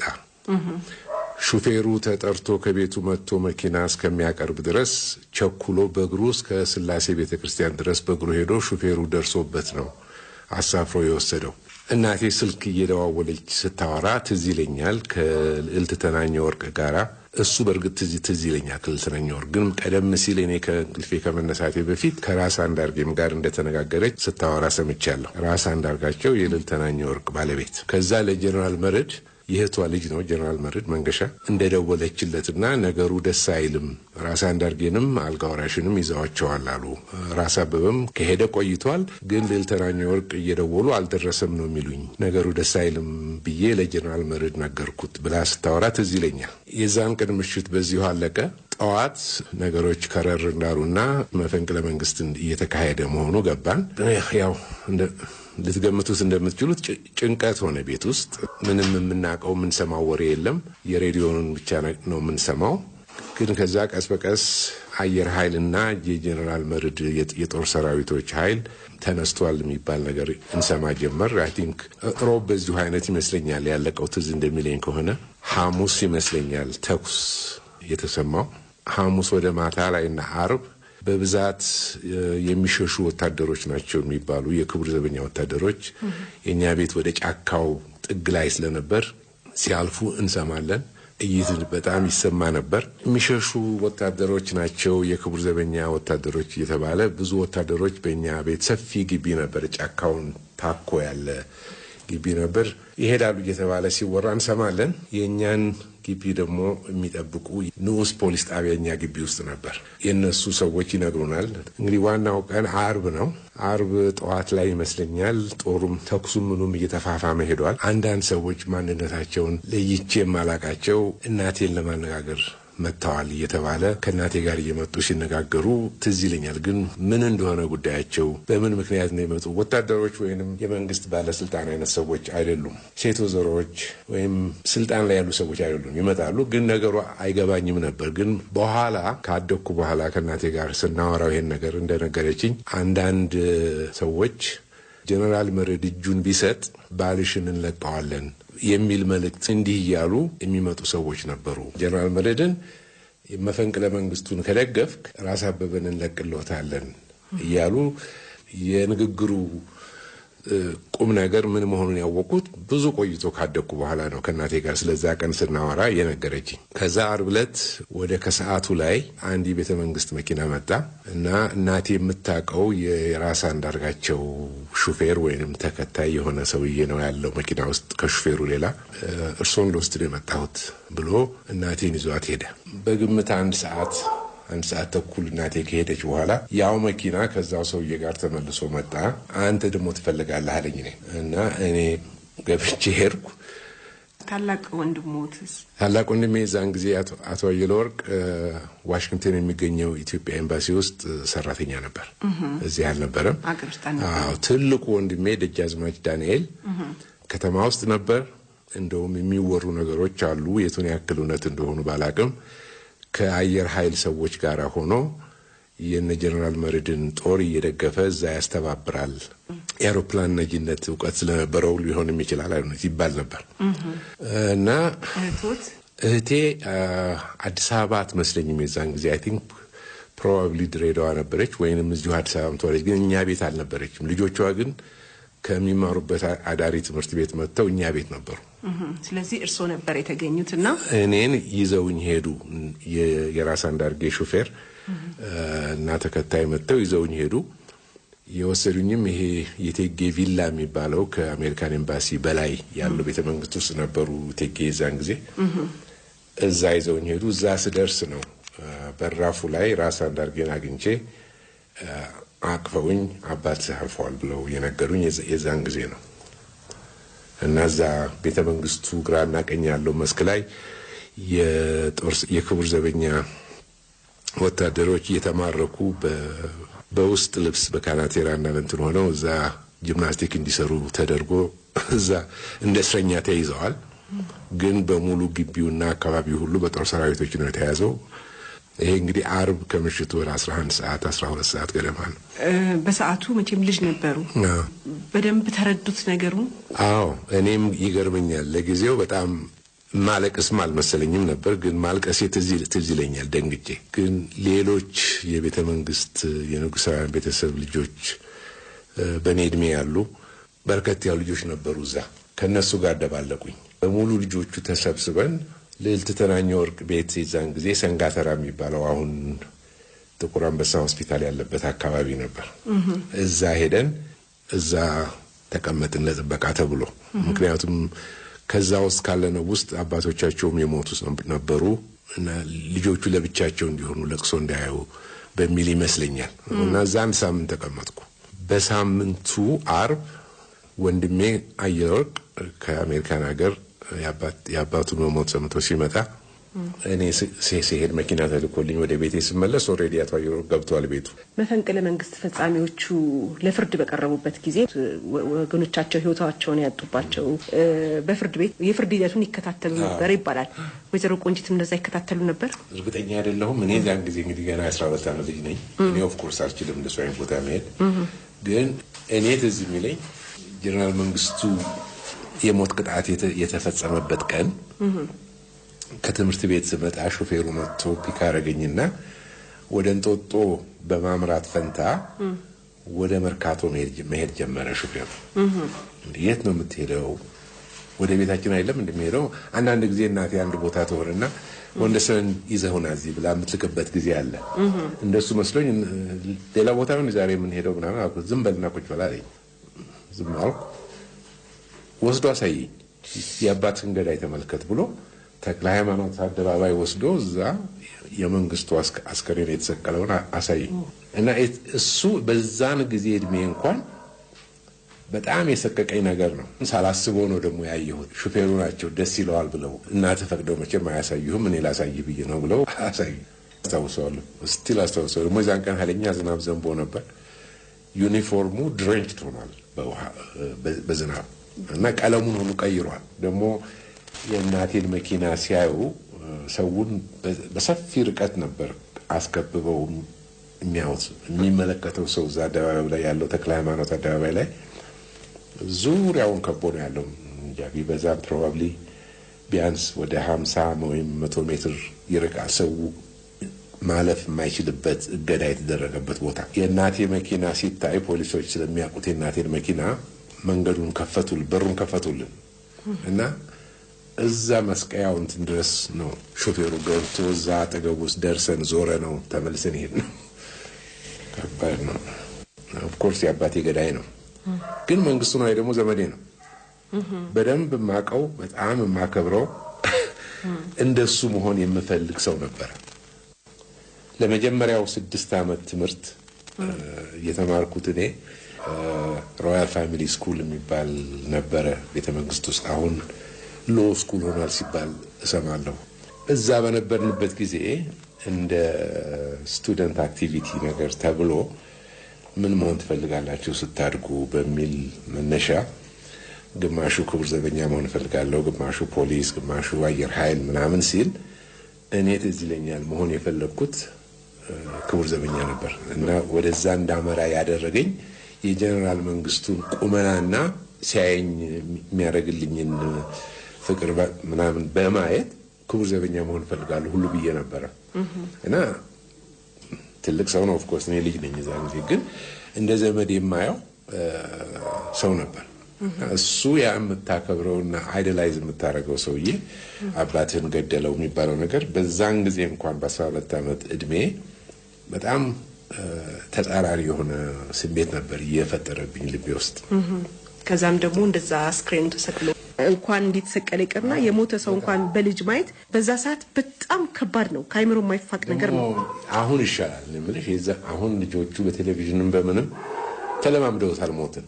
የዛን ጊዜ ለቅሶ ቤት አንሄድ፣ መንገድ ላይ የሬሳ መኪና ምናምን ወይም ሬሳ ሰዎች ተሸክመው ወደ ቀብር ሲሄዱ ሲታይ ትዝ ይለኛል ፊታችንን ይሸፍኑን ነበር። እንደዛ ሆነን ሼልተር ሆነን ያደግን ልጆች ድንገት በአንድ ቀን ሄደው ተመልከት የአባትህን ገዳይ ብለው ሲያሳዩኝ ትልቁ ወሬ የዛን ጊዜ ወይም ትልቁ ችግር በእኛ ቤተሰብ ውስጥ የአባቴ መሞት ስለነበር በቃ የአባቴ ገዳይ ተገደለ በሚል ደስታ ተሰምቶኝ ይሆናል። ግን ብዙ የቆየ ደስታ አልነበረም ብዬ ነው የማስበው። ምክንያቱም ከዛ በኋላ ማስባቸው ነገሮች ነበሩ እስካሁን ማስታወሳቸው ግጥምም አለ መሰለኛው በአንዳንድ ሌሎች በሌላ ታሪክ የተገጠመ ገዳዩ ወንድሜ ሟች ባሌ ምናምን የሚባል ነገር አለ። እዚህም ላይ የገደለው ባሌሽ የሞተው ወንድሜ እንደሱ አይነት ነገር እነዚህም ላይ ገዳዩ ዘመዴ ነው ሟች አባቴ ነው። ምንም አይነት ጥሩ ነገር ሊወጣለት የማይችል አይነት ሲቹዌሽን ነው። ገርማሜንስ አላውቀውም ነው አይቼውም አላውቀውም። እሱ ሌተናል ኮሎኔል ወርቅነህ ገበየሁንስ እሱን ባይን ለጥቂት ጊዜ ቤተ መንግስት ውስጥ አየው ነበር መሰለኝ። ግን ከሱ የበለጠ በስም በጣም ፋሚሊያር ሰው ነው። ምክንያቱም ወንድሜ አየለ ወርቅ መጀመሪያ ሚስት አግብቶ ስራ ሲጀምር ጃንሆይ ያዘዙት ስራ ከወርቅነህ ጋር ሆኖ እንዲሰራ። ስለዚህ ወርቅነህ የአየለ ወርቅ አለቃ ነበር ለተወሰነ ጊዜ በወርቅነህ ስር ነበር የሚሰራውና በሱ አውቀዋለሁ። እንዴት ይገልጸው ነበር? እንደው በጣም አድማሪ ያደረገው ነበር ወንድሜ። ያደንቀው ነበር፣ በጣም ያደንቀው ነበር። ለሁሉም ሰው ማመን የማይቻል ነገር ነው የተደረገው። በተለይ የወርቅነህ እንደምንሰማው ጃንሆይም ከሌሎቹ ሰዎች ለማመን ያሸገራቸው የሱም ነው የሚባለው። በጣም ታማኛቸው በግልጽ የሚናገራቸው ደፋር የሚያደርጋቸው ሰው ነበር እና በፍጹም የሱ ነገር ነው ሊቀበሉት ያልቻሉት ነው የሚባለው። አምሾ ወንድሜም በዛ አይነት መልኩ ነው የሚያስበው ብዬ ነው የማስበው። በልጅነታችን ጀምሮ ሲያወራ የሚያደንቀው ሰው እንደነበር አድርጎ ነው የሚያወራው። ከወላጅ አባቶት ህልፈተ ህይወት በኋላ ህይወት እንዴት ቀጠለ በእናንተ ቤት? ህይወት ቀጠለ፣ ግን በጣም በተቀነሰ ሁኔታ ነው እየቀጠለው። አባቴ ሳለ የምንኖርበት ቤት አሁን ያልኩሽ ቅድም የጴጥሮስ ሆስፒታል የሚባለው በጣም ሰፊ ግቢ ያለው በግምት እንደው ቢያንስ ወደ 200 ሰው በላይ የሚኖርበት ግቢ ነበር። አባቴ ከሞተ በኋላ እናቴ እዛ ግቢ ውስጥ መኖር አልፈለገችም። በጣም ትልቅ ነው። አባቴ በሌለበት ሁኔታም እንደዛ አይነት ውስጥ መኖር ስላልፈለገች እሱን ለመንግስት አስረክባ ሌላ ቤት መንግስት ሰጥቷት ካዛንቺስ ውስጥ እዛ ነው የኖረችው አብዮት እስከሚመጣ ድረስ። በ70-80 ሺህ ካሬ ሜትር የሚቆጠር ግቢ ውስጥ ነው ተወልጄ ያደግኩት። አባቴ ከሞተ በኋላ ግን የምኖርበት ፕሮባብሊ 2000 ካሬ ሜትር የሚሆን ቤት ውስጥ ነበር። ስለዚህ በአንድ ጊዜ ነገሮች ሁሉ አነሱ። ግን መጥፎ ነው ለማለት አይደለም።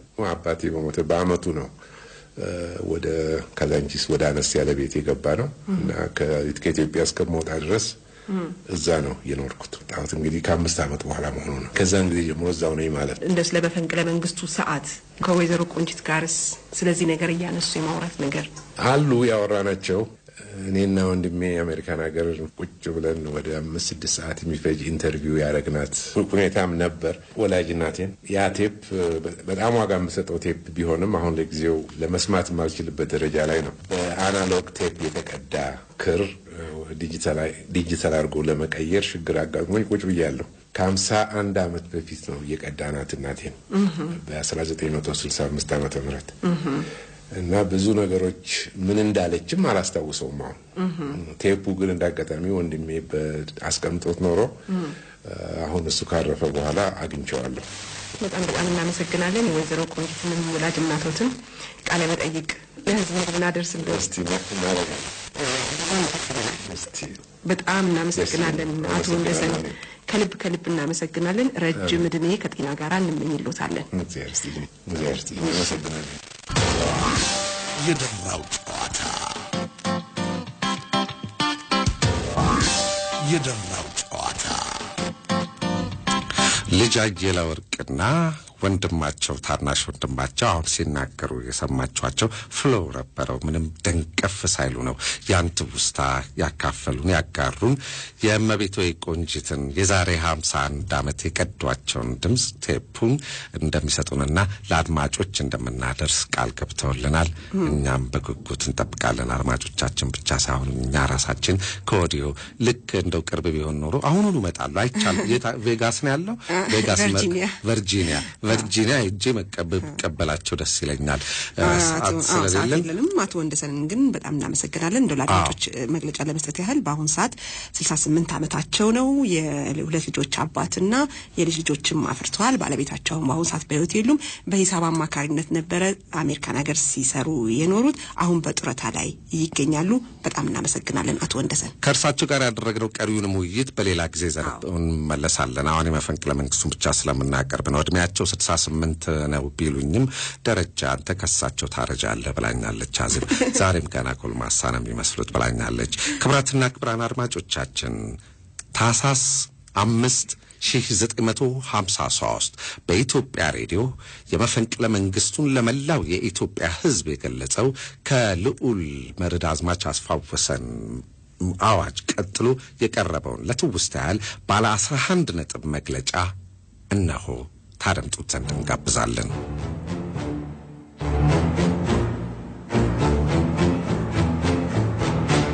የኢትዮጵያ ህዝብ ሆይ፣ ይህ የአሁኑ የህዝብ መንግስት ሲባል በመሰየም ያስታወቅናችሁ መንግስት እከሌ ለከሌ ሳይል በህገገድ ሁሉንም በአንድ ኃይልና በእኩልነትም እየተመለከተ እንዲያስተዳድር ለህዝቡም አገልጋዩ እንጂ ህዝቡን አገልጋይ እንዳያደርግ በንጹህ መንፈስ ተመርኩዞ የተነሳ ነው። የኢትዮጵያ ህዝብ አንጀቱን በገመድ አስሮ መንገላታቱ በንጹህ ታማኝነቱ የተነሳ መሆኑን በመመልከት ፈንታ ሞኝና ያላዋቂ ከዚያም ፈጽሞ የደነቆረ በማድረግ የአገሪቱ ሀብት ሳያንስ ጥቂቶች ብቻ የጥቅማቸው ማዳበሪያ ስላደረጉት የመንግስቱ ግምጃ ቤት ገንዘቡ የትም በመባከኑ ተራቁቶ ይገኛል። ቢሆንም ይህ የአሁኑ መንግስት በተቻለው መጠን በጠቅላላው የወደፊትን እርምጃ ለማድረግና በተለይም ከዚህ ቀጥሎ የተዘረዘሩትን ለመፈጸም ተዘጋጅቷል። አንደኛ፣ በቅኝ ተገዥነት ብዙ ዘመናት የኖሩት የአፍሪካ ህዝቦች ከኢትዮጵያ 3000 ዓመት ጌትነት በኋላ ነፃ ወጥተው ከፍተኛ እርምጃ ሲያሳዩ የብዙ ዘመን ቅድሚያ ያላት ኢትዮጵያ ግን በአንድ ዝቅተኛ መስመር ላይ በመገኘቷ የሚያሳፍራት ሆኗል። ስለዚህ ይህ በሰንካላ አገዛዝ የተነሳ የተጎሳቆለው ክብር በዓለም ፊት ተገቢ ስፍራውን እንዲይዝ ለማድረግ ነው። ሁለተኛ፣ ይህ የአሁኑ መንግስት እስካሁን ከሌሎች መንግስታት ጋር ያለውን የወዳጅነቱን ግንኙነትና የኢንተርናሽናልም ግዴታዎቹ የሚፈጸምና ለዓለምም ሰላም ከልብ የሚቻለውን ለማድረግ። ሶስተኛ፣ ከውጭ ሀገር ካፒታላቸውን አምጥተው በኢትዮጵያ ልዩ ልዩ ኮንሴሲዮን ወስደው የሚሰሩ ባለ ጥቅሞች ከቀድሞው መንግስት የተሰጣቸው ውል ለሀገሪቱና ለህዝቡ ጠቅላላ ጥቅም የሚሰጥ ቢሆን እንዲቀጥል፣ የህዝቡንና የሀገሪቱን ጠቅላላ ጥቅም የሚጎዳ ከሆነ እንዲለወጥ። አራተኛ፣ ህዝቡ ራሱን ችሎ ኑሮውን አሻሽሎ መተዳደር የሚችልባቸው ፋብሪካዎችና ኢንዱስትሪዎች ታቅደው በስራ ላይ እንዲውሉ ለማድረግ። አምስተኛ ከኢትዮጵያ ሀብት ውስጥ ከፍተኛውን ጥቅም የሚሰጠው የግብርናው ክፍል ስለሆነ ገበሬዎች በተቻለ ከፍተኛ ምርት ማግኘት የሚችሉባቸውን ዘመናዊ መሳሪያዎች እንዲኖራቸው ለስራቸውም እርምጃ በማንኛውም ረገድ እንዲረዱ ለማድረግ። 6 የኢትዮጵያ ነጋዴዎች ራሳቸውን ችለው ንግድ አስፋፍተው የአገሪቱን የንግድ ስራ ራሳቸው ባለቤቱ በመሆን እንዲመሩት ለማድረግ። 7 ብዙ የኢትዮጵያ ወጣቶች በችግር ምክንያት በየመንገዱ ላይ በልመና እንኳ የዕለት ምግባቸውን ሳያገኙ ስለሚታዩ እድሜያቸው ለሚፈቅደው ትምህርት ለመስጠትና የትምህርት ጊዜያቸውም ላለፈባቸው ስራን ለመፍጠር። 8 ከብዙዎቹ ምክንያቶች ውስጥ ኢትዮጵያ በዘመናዊ ስልጣኔ ወደ ኋላ የቀረችው በቂ የቴክኒክ ሰዎች ባለመኖራቸው ስለሆነ ይህንን ጉድለት ለማረም በሀገራችን ውስጥ የቴክኒክ ትምህርት ቤቶች እንዲስፋፉ ለማድረግ።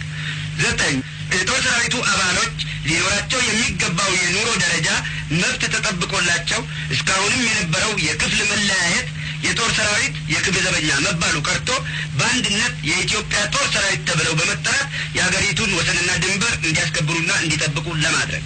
10 ፓርላማው ላልተወሰነ ጊዜ ዝግ ይሆናል።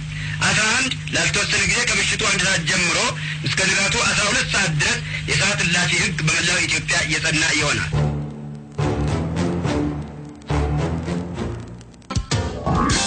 የደራው ጨዋታ ወደ ተከታዩ መሰናዶ እንሻገር። የብርጋዴር ጀነራል ጽጌ ዲቡ ቤተሰብ ወይም ልጃቸው በአዲስ አበባ ውስጥ ይገኛል መባሉን ሰምተን ፍለጋ ጀመርን። አውቃለሁ ወይም እዚህ ነው የሚለን ግን አላገኘንም። በመጨረሻ ወደ ታዋቂው የኪነ ጥበብ ባለሙያ ወይም ሙዚቀኛ ዳዊት ጽጌ ስልክ መታን። የዳዊት አባት ኮሎኔል ጽጌ በሻህ የወለታ ገነት የመጀመሪያው ዙር ምሩቅ መኮንን ናቸው። እርሳቸው በተለያዩ ምክንያቶች የጀነራልነትን ማዕረግ ባይለብሱም በወቅቱ የነበሩት ብዙዎቹ ጀነራሎች ግን የኮርስ ጓደኞቻቸውና የቅርብ ወዳጆቻቸው ናቸው። ከነ ሜጀር ጀነራል ከበደ ገብሬ፣ ከነ ጀነራል ማሽበሺ፣ ከነ ሜጀር ጀነራል ሙሉጌታ ቡሊ፣ ከነ ብርጋዴር ጀነራል ጽጌ ዲቡ ጋር የቤተሰብ ያህል እንደነበሩ ሰምተናል። ለዚህም ነው ወደ ከያኒ ዳዊት ጽጌ ደወል ነው። የጀነራል ጽጌ ዲቡ ልጅ ወይም ቤተሰብ የምታውቀው ካለ ዳዊት አልነው። እኔ እንጃ ነው እዚህ የሚኖር ማውቀው የለም። ስለ ታሳሱ መፈንቅለ መንግስት እየሰራችሁ ከሆነ ግን የብርጋዴር ጀነራል መንግስቱ ነዋይ ወንድም የሱን አድራሻና ስልክ ልስጣቸው አለን። ባንዳፍ ነው የሚባል ካፌ ባይወጣም በውስጥ የፈነዳ ቃል ነበረ። ዳዊት ጽጌን እጅግ አድርገን እናመሰግናለን። የአቶ ስነ ህይወት ነዋይ የቅርብ ጓደኛ የሆኑት አቶ ጸጋዬ ቢነጋ ለርሶም የአክብሮት ምስጋናችን ባሉበት ይድረሶት። አቶ ስነ ህይወት እንደምን አሉ? እግዚአብሔር ይመስገን ደህና። ከወዳጆቹም ከጓደኞቹም እንደሰማነው አሁንም እዚህ ቤት መጥቼ ስመለከት ትንሽ የጤና እክል ገጥሞት ነው ያገኘሁት። ምንድነው ህመሙ? የደም ግፊት የሆነ ስትሮክ። ቆየቦት? 5 ዓመት ያህል ሆኖኛል። ህክምናስ እየተከታተሉ ነው ወይ? አዎ ህክምና እየተከታተልኩ ነው። በየጊዜው የህክምና መከታተል አስፈላጊ ስለሆነ በየጊዜው ተነግሮኛል። እየተከታተልኩ ነው በአሁኑ ጊዜ። እዚህ ቴሌቪዥን ማስቀመጫው ላይ ከላይ የተቀመጠውን ፎቶግራፍ ስመለከት ብርጋዴር ጀነራል መንግስቱ ነዋይ ጋር ከሳቸው መልክ ጋር በጣም ተቀራራቢ መልክ ነው ያየሁት። የማን ፎቶግራፍ ነው? የኔ ፎቶግራፍ ነው። መቼ ነበር የተነሱት? ከ10 ዓመት በፊት ነው። ብዙዎች የሚያውቁት እንግዲህ አቶ ስነ ህይወት ነዋይ ሲባል የብርጋዴር ጀነራል መንግስቱ ነዋይ ወንድም አድርገው ነው። የእህት ልጅ ኖት? የእህት ልጅ ነው። ያው የእናቴ ወንድሞች ናቸው እነሱ። እኔ ከነሱ ጋር መኖር የጀመርኩት 8 ዓመት እድሜ ከነበርኩበት ጊዜ ጀምሮ ነው። ከዛ አብረው ከገርማሜና ከብርጋዴር ጀነራል መንግስቱ ጋር አብረው ነበር የሚኖረው እና ከ2 ዓመት በኋላ ነው መፈንቅለ መንግስት የተካሄደው። ማለት የ10 ዓመት እድሜ እያለሁ ነው የተካሄደው መፈንቅለ መንግስቱ። እሱ ግን የሚጠሩት ባለቃ ነው አይስም ነው? ከልጅነቱ? አዎ ከልጅነቱ ጀምሬ ነው። ብዙዎቻችን እንግዲህ በሳቸው ስም ነው የምንጠራው። ሌሎችም አሉ ነበሩ? አዎ የጀነራል መንግስቱ ልጆች ለምሳሌ አንደኛው ነዋይ መንግስቱ ነው የሚባለው። የኔ ልጅ ደግሞ ነዋይ ስነ ህይወት ነው የሚባለው። ነዋይ ስነ ህይወት የእርሶ ልጅ ስንት ዓመቱ ነው? 26 ዓመቱ ነው። አሁን እዚህ ነው ያለው? እዚህ ያለም ካናዳ ነው የሚኖረው። እስኪ ከስሞት ልነሳ። ስነ ህይወት እንዲህ አይነት ስም ከእርሶ ስም ሌላ አለ እዚህ ሀገር ውስጥ? አዎ አለ። ግን አለ? አጋጥሞት ያውቃል? አዎ ሙቼ አጋጥሞት ያውቃል? በተለይ በሴት ሴቶች ብዙ አሉ። ስነ ህይወት ማን ያወጣሉት? ስነ ህይወት በጣም የሚደንቅ ነገር ነው። እድሜው አሁን ስንት ላይ ደርሷል?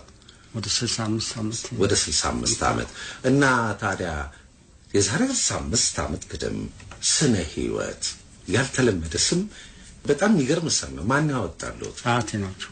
አለቃ ናቸው። አዎ የጀነራል መንግስቱ አባት እሳቸው ናቸው ስነ ህይወት ያሉት። የሚገርም ስም ነው። አለቃ ነው። ምን ያህል ልጆች ነበር የወለዱት? እንግዲህ ጀነራል መንግስቱ ነው ያሉ፣ የእርሱ እናት አሉ፣ ገርማሜ ነው ያሉ። አንድ ሴት ልጅ የመጨረሻ ነበረች ይባላል። ያው ቤተሰብ ውስጥ ሲነገር ነው የምንሰማው። በህይወት አናውቃትም። አራት ናቸው ማለት ነው። ሁለት ሴት ሁለት ወንድ። ሁለት ሴትና ሁለት ወንድ ናቸው። እስቲ ንገሩኝ እንግዲህ የት አካባቢ ነበር የሚኖሩት? የት ነበር? ሁላችሁም ገርማሜ ነው አይም ወንድሙ ብርጋዴር ጀነራል መንግስቱ ነው አይ መኖሪያ ቤት ውስጥ ነበር የሚኖረው። እርሶም እዛ ነበር የሚኖሩት። የት ነበር ቤታቸው? መጀመሪያ መነሻው ያው ገዳም ሰፈር። የእናንተ ቤት አይደለም?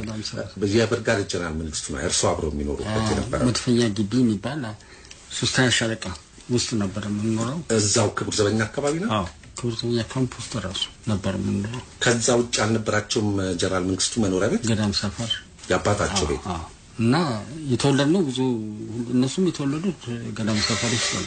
እርሶም የተወለዱት ገዳም ሰፈር ነው? እዛው ገዳም ሰፈር ነው። ለትምህርት እድሜ ሲበቅድ ነው ወደ እነሱ ጋር ሄድኩት። ታህሳስ 5953 የት ነበሩ እርሶ? እኔ እናቴ ጋር ተመልሼ ሄድኩ ወደ ገዳም ሰፈር። በዛን ጊዜ ያ ነገር ሲሆን ከመድፈኛ ግንብ ካምፖተን ወደ ገዳም ሰፈር እናቴ ጋር ተመልሼ ሄድኩኝ። ማለት የጀነራል መንግስቱ ነው እህት ጋር? እሺ የእርሶ ወላጅ እናት ጋር? እሺ ተመልሼ ሄድኩኝ። ከዛ ወዲህ እንግዲህ የነበረውን ነገር ያው ብዙን ነገር አናውቀውም እኛ። በቤተሰብ ላይ የሚያስታውሱት ነገር አልነበረም? የ10 ዓመት ልጅ ነበሩ እና የሚያስታውሱት ነገር ትዝ የሚሉት ነገር አልነበረም? ምንም መጥፎ ነገር የለም። በእርግጥ ጥበቃ ይካሄድ ነበር። ቤት ውስጥ ፖሊሶች የመጡ በየጊዜው ቼክ ያደርጉ ነበር። ያንን አስታውሳለሁ። ወላጅ እናቱ ነበሩ? የጀነራል መንግስቱ እህት ማለት ነው። በእርሳቸውስ ላይ ከዛ በኋላ ከመፈንቅለ መንግስቱ በኋላ ምን የተደረጉት ነገር አለ? የታየ ነገር አለ? እንዴት ነበረ ሁኔታዎቹ? አንድ ጊዜ እኔ እንደማስታውሰው ከሆነ ጃንሆይ አስጠርተዋት ምናልባት የጀነራል መንግስቱ በራሳቸው ያፈሩት ሀብት ካለ እንዲወረስ አዘው ነበር እና በራስ መስፍን አማካኝነት የኔ እናት ወደ ጃንሆይ ጋር ቀርባ እኔ ምንም ያደረኩት ነገር የለም እነሱ ናቸው በዚህ መፈንቅለ መንግስት የተካፈሉት ብላ አስረድታ የተወረሰውን ቤት ለሷ እንዲመለስለት አድርገዋል። በጊዜው የተወረሰ ነገር ነበር? የትኛው? ምኑ? የገዳም ሰፈር የአለቃ ነው ቤት ማለት ነው። የአለቃ ነው። አለቃ ነው ነበሩ በህይወት ያኔ? አልነበሩ። የነ ጀነራል እናትስ? አልነበሩ። እሳቸው እኛም አናውቃቸው። ማረ ስለ ጀነራል ባለቤት ስለ አቶ ገርማሜ ባለቤት ምን እንደዚህ የሚያውቁት ነው ያጫውቱን። የጀነራልን ባለቤት ገርማሜን ባለቤት በደንብ አውቃለሁ። እሺ በህይወት ያሉ? አዎ። ሁለቱም አሁን በህይወት የሉ? በህይወት የሉም ሁለቱም። እሺ 5 ዓመት በፊት የገርማሜ ባለቤት እንደሞተች አስታውሳለሁ። እሺ ወይዘሮ አያልነሽ ዘውዴ ትባላለች። ወልደው ነበር? አይ አልወለዱም። ገርማሜ አልወለዱም። የጀነራል ባለቤት ደግሞ አንድ ከ10 ዓመት በፊት ነው የሞተች። በሁለቱ መካከል የ5 ዓመት ልዩነት አለ። እቺኛዋ ከ5 ዓመት ወልደዋል። ልጆች ግን ወልደዋል ጀነራል? ሁለት ልጆች አሉ። ማናማ ይባላሉ? አንዱ ነው መንግስቱ፣ አንዱ ገርማሜ መንግስቱ። ገርማሜ ነው የሚባለው የጀነራል መንግስቱ ልጅ? ትንሹ። ሁለቱ የት ነው ያሉት አሁን? አሜሪካን ሀገር ናቸው። ሁለቱም አሜሪካን ሀገር ናቸው። ገርማሜና ነዋይ ትልቅ ልጅ ነበረ። ከዛም በፊት ልጅ ነበራቸው ጀነራል መንግስቱ። የኔና መንግስቱ የሚባል ልጅ ነበር። የኔና መንግስቱ አሁን በህይወት የለም? የለም። ወደ 65 ዓመተ ምህረት ላይ ነው የሞተው። ከጋብቻው በፊት የተወለደ ወይዘሮ ጌጤነሽ አምባቸው ከምትባል ሴት። ወይዘሮ ጌጤነሽ አምባቸው ከሚባሉ ሴት ነው የተወለደ እና የኔና ምን ሆኖ ሞተ? ምን እንደሆነ አይታወቅም። 1965 ላይ 65 ግን ምን ይባላል? እኔ እንኳን እርግጠኛ አይደለሁም። የሚባለው በነበረው መንግስት ነው የተገደለው ይባላል። ትንሽ ልጁም ጸባዩ ትንሽ ጠንከር ያለ ነበር። ምን ይሰራ ነበር? ሞተር ብስክሌት ይሰራ ነበር። ወደ ብሔራዊ ቲያትር ነበር። ሞተር ብስክሌት በጣም ዘናጭ ሞተር ብስክሌት ስኩተር ምናምን የሚነዳ የነበረ የተባለው ልጅ ነው። እሱ ነው። ሲሞት የስንት ዓመት ልጅ ሆነው? 17-18 ዓመት ልጅ ነው። የ17-18 ዓመት ጎረምሳ እና አባቱ በጃኑ መገደል እንደዛ አይነት እርምጃ መወሰድ ያሳስበው ወይም ያስቆጨው የነበረ አይነት ልጅ ነው። እንደዛ አይነት ነገር ስለነበር ነው እንደዛም አይነት እርምጃ የተወሰደ የሚባለው። በእናንተስ ላይ ከዛ በኋላ ምንም የመጣ ነገር የለም? እስቲ እንዴት ነበረ ጸባያቸው፣ ባህሪያቸው በቤት ውስጥ እንግዲህ ከፖለቲካው፣ ከማህበራዊ፣ ከወታደራዊ ወጣም በልና እንደ ሰው ቤት ውስጥ እንዴት አይነት ነበሩ? ወንድማማቾቹ አጎቶቹ ማለት ነው። እኔ እንደምሰማው ከሆነ እንደሚያውቁት ከሆነ ጀነራል በጣም ገር ሰው ነው። ትንሽ ኃይለኛና በጸባዩ ኃይለኛ የሆነ ሰው ግርማሜ ነው። ታረ ግርማሜ ነው ኃይለኛ? አዎ እሱ ነው ኃይለኛ። በቤት ውስጥም በእናቴ በኩል የምሰማው ከልጅነቱ ጀምሮ ኃይለኛው እሱ ነው ግርማሜ። ትልቁ ግን ብዙ ጊዜ የዋህ ጀነራል መንግስቱ ብዙ የዋህነት ነገር ያጠቃዋል እንደሚመስለኝ ከሆነ ነው። እንግዲህ ያኔ እድሜ ይህንን ነገር ለማገናዘብ እንኳን የሚቻልበት ጊዜ አይደለም። ምን ታወሩ ነበረ? ለምሳሌ ያለ እንግዲህ እርሶ ልጅ ሆነው እነሱ ቤት እየኖሩ እንደውም ያገናኛችሁ ነገር እንደው የኩርኩም ነገር ወይ እንዲህ አይነት ነገር? ግርማሜ የሚማር ሰው ነው የሚወደው። ሰነፍ ሰው አይወድም። በቃ በስፍና ከታየ ይገጫል። ይገጫል። አቤታችሁ እነማን ሲመጡ ያስታውሳሉ? በዛ ሰዓት በጣም ብዙ ሰዎች ያስታውሳሉ። ግን አሁን በህይወት ካሉ ባይኖሩም በህይወት ካሉትም አሁን ካሉትም እንደው አዘውትረው እዛና ጀነራል መንግስቱ ቤት የሚመጡ እናንተ ጋር እንደው ተጫውተው ምናምን የሚሄዱ ሰዎች እነማን? አቶ ለማ ፍሬህይወት፣ ኮሎኔል በቀለ ፍሬህይወት። ምንድናቸው እነዚህ? የታላቅና የታናሽ ልጆች ናቸው ከነ ጀነራል ጋር በሙያቸው አቶ ለማ የድሮ ኢንዱስትሪ ሚኒስትር ነበሩ። ኮሎኔል በቀለ ክብር ዘበኛ ነበሩ። እንደ ኮሎኔል መለሰ የኮሪያ ዘማቾች ማህበር ፕሬዝዳንት። አሁንም ቤተሰብ ላይ ከሳቸው ጋር እሳቸው አቶ አምዲ ወንዳፍራሽ የታላቅና የታናሽ ልጆች ናቸው ከነ ጀነራል ጋር። ግርማሜ ወንዳፍራሽ ግርማሜ ወንዳፍራሽ ራሱ በመፈንቅለ መንግስቱ የሞተ ከግርማሜ ነዋይ ጋር አብረው ነው ሄዶ ውጭ ሀገር ሄዶ ተመለጡት። ግን አስታውሳለሁ ትልቅ ኮንስ። እስቲ ስለርሶ ደግሞ ልመለስ። ምን ተማሩ? የት ተማሩ? እኔ ተፈሪ መኮንን ከአንደኛ እስከ 8ኛ ክፍል፣ ከ8ኛ እስከ 12ኛ ክፍል መድኃኔዓለም ሁለተኛ ደረጃ። ከዛ ወዲህ ያው ኮሜርስ ዲፕሎማ ደረጃ ድረስ ተምሬያለሁ። ከዛስ በቴኳንዶ በሀገራችን እንደ ቀዳሚ ከሚባሉት ውስጥ ናቸው። ጥቁር ቀበቶ በማግኘት ነው የተባለው። ያው የመጀመሪያው ለመባል እንኳን እንግዲህ ሌላም ሰው ሊኖር ይችላል። እንደው የመጀመሪያዎቹ ከሚባሉት ውስጥ ናቸው። መጀመሪያ ትምህርቱን እኔ ታይኮንዶ ሳይሆን መጀመሪያ ካራቴ ነው የተማሩት። የት? ዶክተር ሰናይ ልኬ በ65 ዓመተ ምህረት በወክማ ጀምሮ የዛን ጊዜ መጀመሪያው ተማሪ ነኝ እኔ። ሁለተኛ ግን ያው በኮሪያኖች የተሰጠውን ትምህርት በ75 ዓመተ ምህረት ክቡር አቶ ይድነቃቸው ተሰማ ከደቡብ ኮሪያ ከኦሎምፒክ ኮሚቴ ጋር ባደረጉት ስምምነት አንድ ኮሪያ ያስመጥተው ስልጠና ከ65 በላይ የምንሆኑ ሰዎች ኮርስ ወስደናል። በዛ ኮርስ ውስጥ የመጀመሪያውን ጥቁር ቀበቶ ያገኘሁት በአስተማሪ አማካኝነት እኔ ነኝ። እስቲ ስለ ዶክተር ሰናይ ልኬ ያጫውቱን። እንዴት ያለ ሰው ነው ነበር? መቼስ እንበል እንጂ እንዴት ያለ ሰው ነበር? ዶክተር ሰናይ ልኬ ፊዚካሊ በጣም ጠንካራ የሆነ ሰው፣ በትምህርታቸውም በጣም የገፉ ሰው እንደሆነ ይነገራል። ባዮኬሚስት ናቸው። ግን እሳቸው ራሳቸው ጥቁር ቀበቶ ያላቸው ናቸው በካራት በጣም እንደውም በኢትዮጵያ የመጀመሪያ ይመስለኛል። አየር ኃይሎችን ወታደራዊ ክፍል ሄዱ ብዙ ጊዜ ያሰለጥኑ ነበረ። እውነት ነው። እና ያው አለን በስፖርቱ ግንኙነት ጊዜ ነው ብዙ የምናውቃቸው እኛ። ከዛ በተረፈ በሌላው ጊዜ የራሳቸውን ስራ የሚሰሩና በፓስተር ነበር የሚሰሩት በኬሚስት ስለነበሩ።